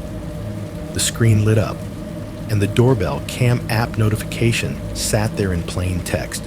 Motion detected, 12:01 a.m. My throat tightened. That minute again. That exact minute that had followed me through years like a stain. I tapped the notification. The app opened and loaded the snapshot first, the still image it captured the moment it detected motion. The hallway looked empty. Beige walls, cheap carpet, stairwell door closed, elevator end of the corridor quiet, the overhead light shining down with the same tired yellow. No person, no shadow, nothing that explained motion. But down near the baseboard, right where the wall met the carpet, there was something small that had not been there in any of the previous clips. A dot of bright red, not big, not obvious, just present, like a piece of rubber the size of a walnut, like the corner of a toy, like a clown nose if you wanted to be dramatic, or like a squeaker insert if you knew what that meant. My hand tightened around the phone until the case creaked. I zoomed in on the snapshot with shaking fingers. The red thing stayed sharp enough to hurt my eyes. You could even see the faint highlight on it from the overhead light, the smooth curve of rubber. I stared so hard my vision blurred. Then I switched to the video clip. The playback loaded. The hallway was still empty in motion, too. No one entered frame. No one left frame. No door opened. No shadow crossed. The only movement was subtle. The camera adjusting to the lighting. A slight flicker as the exposure changed. The digital grain shifting. At the bottom of the frame, the red object was not there at first. Then for one beat, one clean beat, it appeared. Not rolling in. Not tossed from off-screen. Not sliding. It was simply there, as if it had been placed between frames. My breath came shallow. The clip continued for a few more seconds. Nothing else moved. No footsteps. No figure. No explanation. Then, just before the clip ended, the red object was gone again. Gone in the same impossible way it arrived. Like the camera had blinked and lost it. Or like something had picked it up so quickly and quietly that the motion detection never caught the body, only the fact that the scene had changed. My thumb hovered over the screen as if I could rewind my life by dragging a bar. I replayed the clip 3 times. 5. Each time the same thing happened. Empty hallway, then red dot, then empty again. My apartment around me hummed and breathed. Normal life, normal sound. The TV menu glow, the fridge compressor, the vent hiss. But my body did not care about normal anymore. My body remembered the porch feed, the corrupted footage, the blank camera ID, the word on the receipt, the whisper, mine. I set the phone down on the coffee table and stared at my front door. I did not get up to check the hallway. I did not open the peephole. I did not call building security. Because I had learned something a long time ago. And the lesson came back with the squeak, like it had been waiting inside my bones. Looking does not always make you safer. Sometimes it just tells whatever is out there that you are willing to meet it halfway. My phone buzzed again a minute later. Another motion alert. I did not tap it. I just sat there, listening for the next 1-second hush. Listening for the moment the building would hold its breath again, because now I knew the camera was not the comfort I thought it was. It was an invitation. A way for something patient to show me, in bright modern pixels, exactly how close it could get without ever having to be seen. I did not open the door.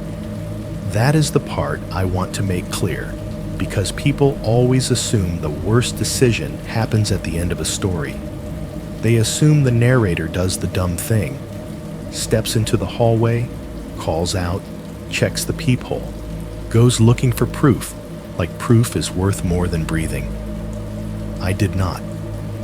I stood in my living room with my phone still glowing on the coffee table. The doorbell camera clip paused on that frame where the red dot appeared by the baseboard like a punctuation mark, and I stared at my front door as if it might develop a mouth and speak. The building noises continued. HVAC, elevator, someone's TV, ordinary life making ordinary sound. But I could feel my body sliding backward in time. I walked to the door and flipped the deadbolt. Then I flipped the chain lock. Then I checked the handle anyway. pulling it once, then again, like the strength of the lock depended on how much fear you put into the test. The metal clicked in its housing. Solid, final. I backed away from the door and sat down on the floor with my back against the far wall, knees pulled up, the way I used to sit in my bedroom when I was 15 and I was trying to decide whether a sound was real or imagined. City apartment, grown man, same posture, same waiting. I told myself I was not panicking. I told myself I was being careful. But the truth was simpler. I did not want to stand up in the open, where the door had a straight line to my ribs. I wanted the wall at my back. I wanted something solid behind me. My phone buzzed again, another alert, and I did not touch it. Instead, I reached for my laptop. I had saved the old files years ago. The way people save pictures of a car accident they survived, not because they like looking at them, but because they need proof that their memory is not lying. Voice memos from that summer, screen recordings of camera footage that never made sense, the one file where you could hear a breath that was not mine, and, after the squeak, that single word that had sat in my brain like a hook. Mine. I opened the folder with shaking hands. The file names were dumb, automatic numbers and dates. Back then, I'd been too scared to label them properly, too scared to make the evidence feel real by giving it a name. The timestamps were the only order. A string of nights, a string of minutes. I clicked one. The audio began with the same soundscape I remembered. Faint fan wobble, refrigerator hum, distant car hiss, a younger version of my breathing. It made my throat tighten immediately, because hearing your own teenage fear is like hearing a stranger wearing your voice. I skipped forward, dragging the timeline bar until I reached the moment of hush, the moment everything clicked off together. The recording dipped into quiet. I listened hard, almost holding my breath on instinct. A soft exhale, the squeak, the whisper. It was there, exactly as I remembered. For a brief second, relief flickered in me. Ugly relief, the kind that comes from evidence. See, my brain wanted to say, you did not imagine it. It happened. Then I made the mistake of letting the file play past where I normally stopped. In all these years, I had never listened to the last 10 seconds. I had always paused it right after the whisper, like I was afraid the recording might keep talking. The timeline crept toward the end. The room and the recording stayed quiet for a moment. Then the house sounds returned. Fridge, vents, distant traffic. The cheap microphone hissed with digital noise. And then, right at the very end of the file, after what should have been dead air, there was a sound I had never heard before. A fresh squeak. Not loud, not playful. One controlled compression, like a test. And behind it, this was the part that made my stomach drop. The faintest reverb of a hallway. Not my childhood bedroom. Not the muffled acoustics of a house. A hallway sound, thin and reflective, like the squeak had been made outside a door in an apartment building, like it had been recorded in the space just beyond my current front door. My skin went cold in a single wave. I rewound 10 seconds and played it again. Same thing. Squeak, hallway, reverb. Then the file ended. I stared at the laptop screen like it had betrayed me. Because the file was old. The file had been copied and backed up and moved between devices. I had listened to it dozens of times. I knew exactly what was on it. Except now, it contained something new. I told myself there had to be an explanation. Corruption. A glitch. An audio artifact from conversion. some stupid bug that appended noise at the end. But the reverb was too specific, too spatial, too real. And my body knew it before my brain finished arguing. This was the same lesson, upgraded. Not just that it could enter my safe space, that it could reach into my proof, that it could touch the past and leave fingerprints on it in the present. My phone buzzed again on the coffee table, a bright modern vibration that felt obscene in the quiet. I did not look. I sat there on the floor, back to the wall, eyes fixed on my front door, listening to the building breathe. A minute passed, then another. My heartbeat slowed slightly, not because I felt safe, but because your body cannot stay at a full sprint forever. I swallowed and tried to force air into my lungs. The refrigerator in my kitchen clicked off. The HVAC vent slowed.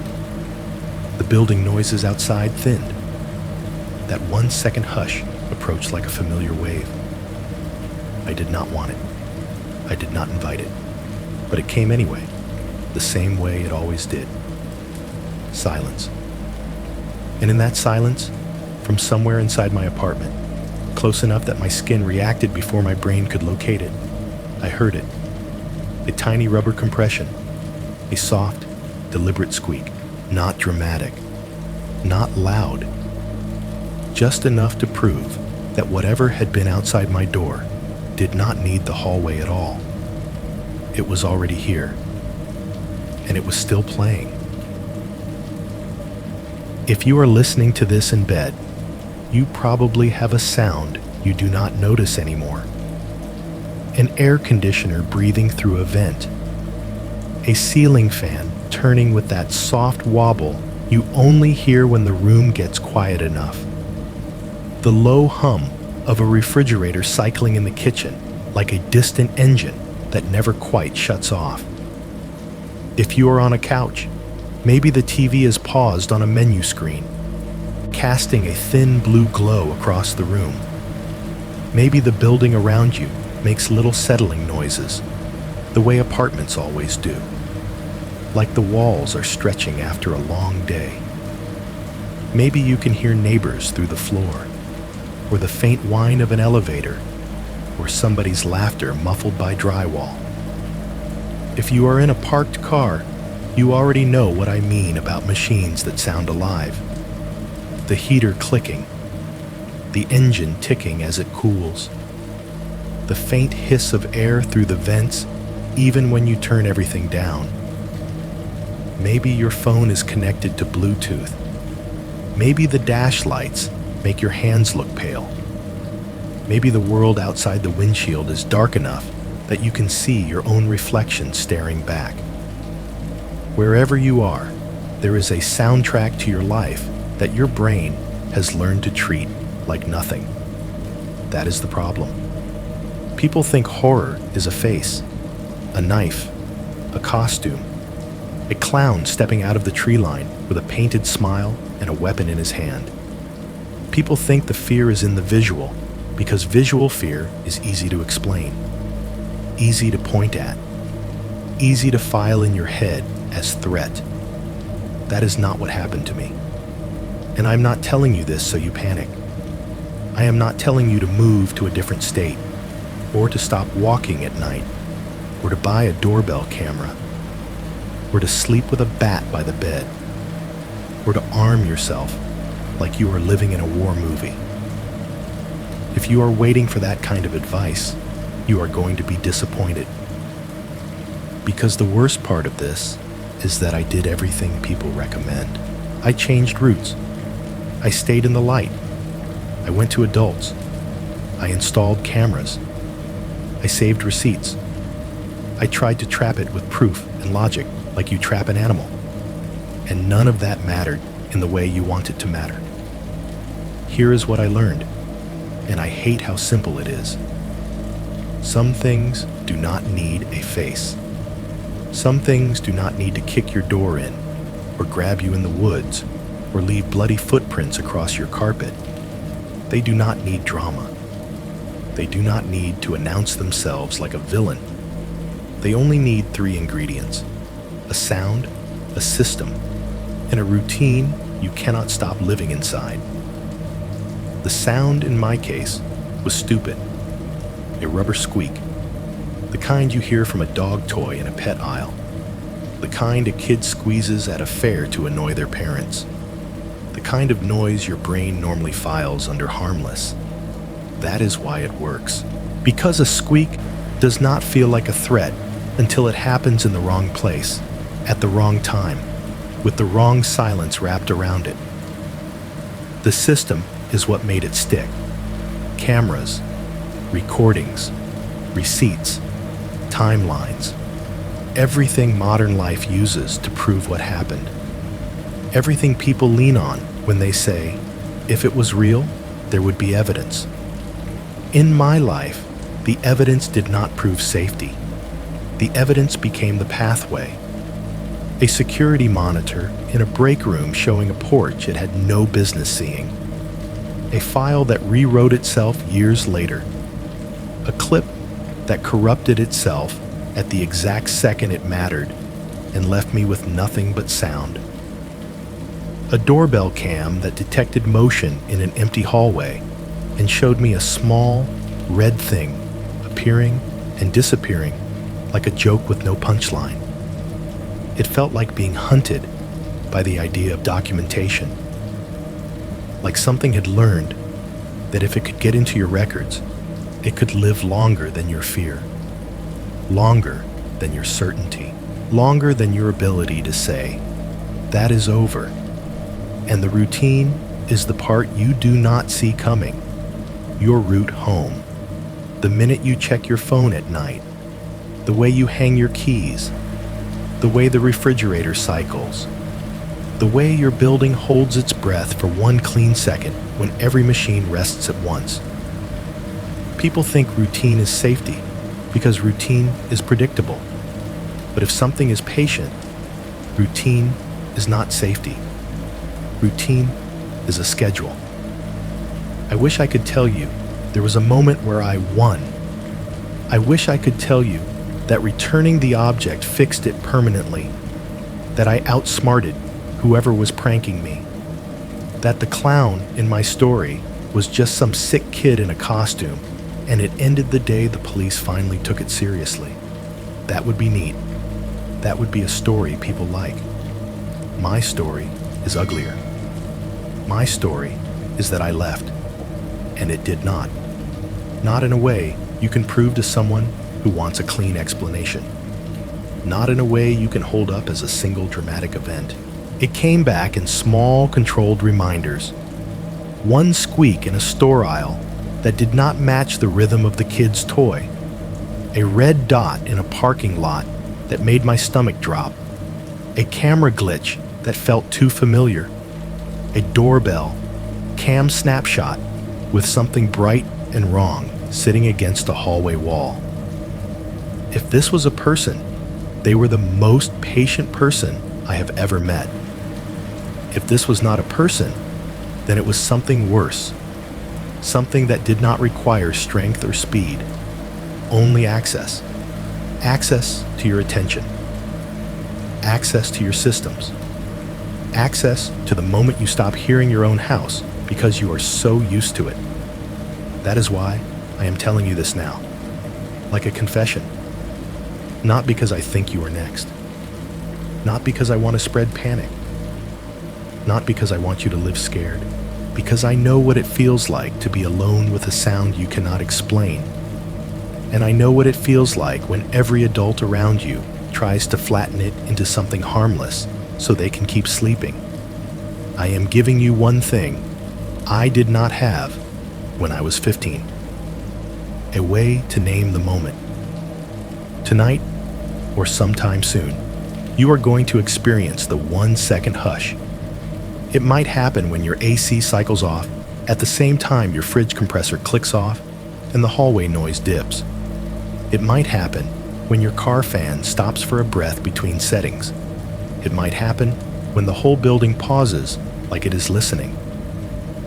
Most people do not notice that second. You might. Now. In that second, if you hear a squeak, your brain will want to do the obvious thing. It will want to picture a clown, a painted smile, a figure by the trees, a person outside your door holding a little red toy like a taunt. Your brain will reach for the shape of fear it recognizes, because a recognizable fear is easier to survive. Do not do that. Do not search the dark for a clown. Do not give your mind an easy face to blame. Just do something simpler. Notice where the sound came from, not in a dramatic way, not like you were hunting. Just notice. Outside the window, down the hallway, or from the room you are already in, because that is the coldest part of this, the part I wish I could forget. Sometimes the sound is not a warning from the dark outside. Sometimes it is a reminder from the dark you thought you had locked away. And if you ever hear it close enough that your skin reacts before your brain can place it, do not rush toward it hoping to catch a glimpse. That is how you tell it you are willing to play. Just sit there, breathing, listening to the machines restart one by one, and ask yourself, quietly, without moving, whether the hush ended because the house exhaled, or because something else decided it had said enough.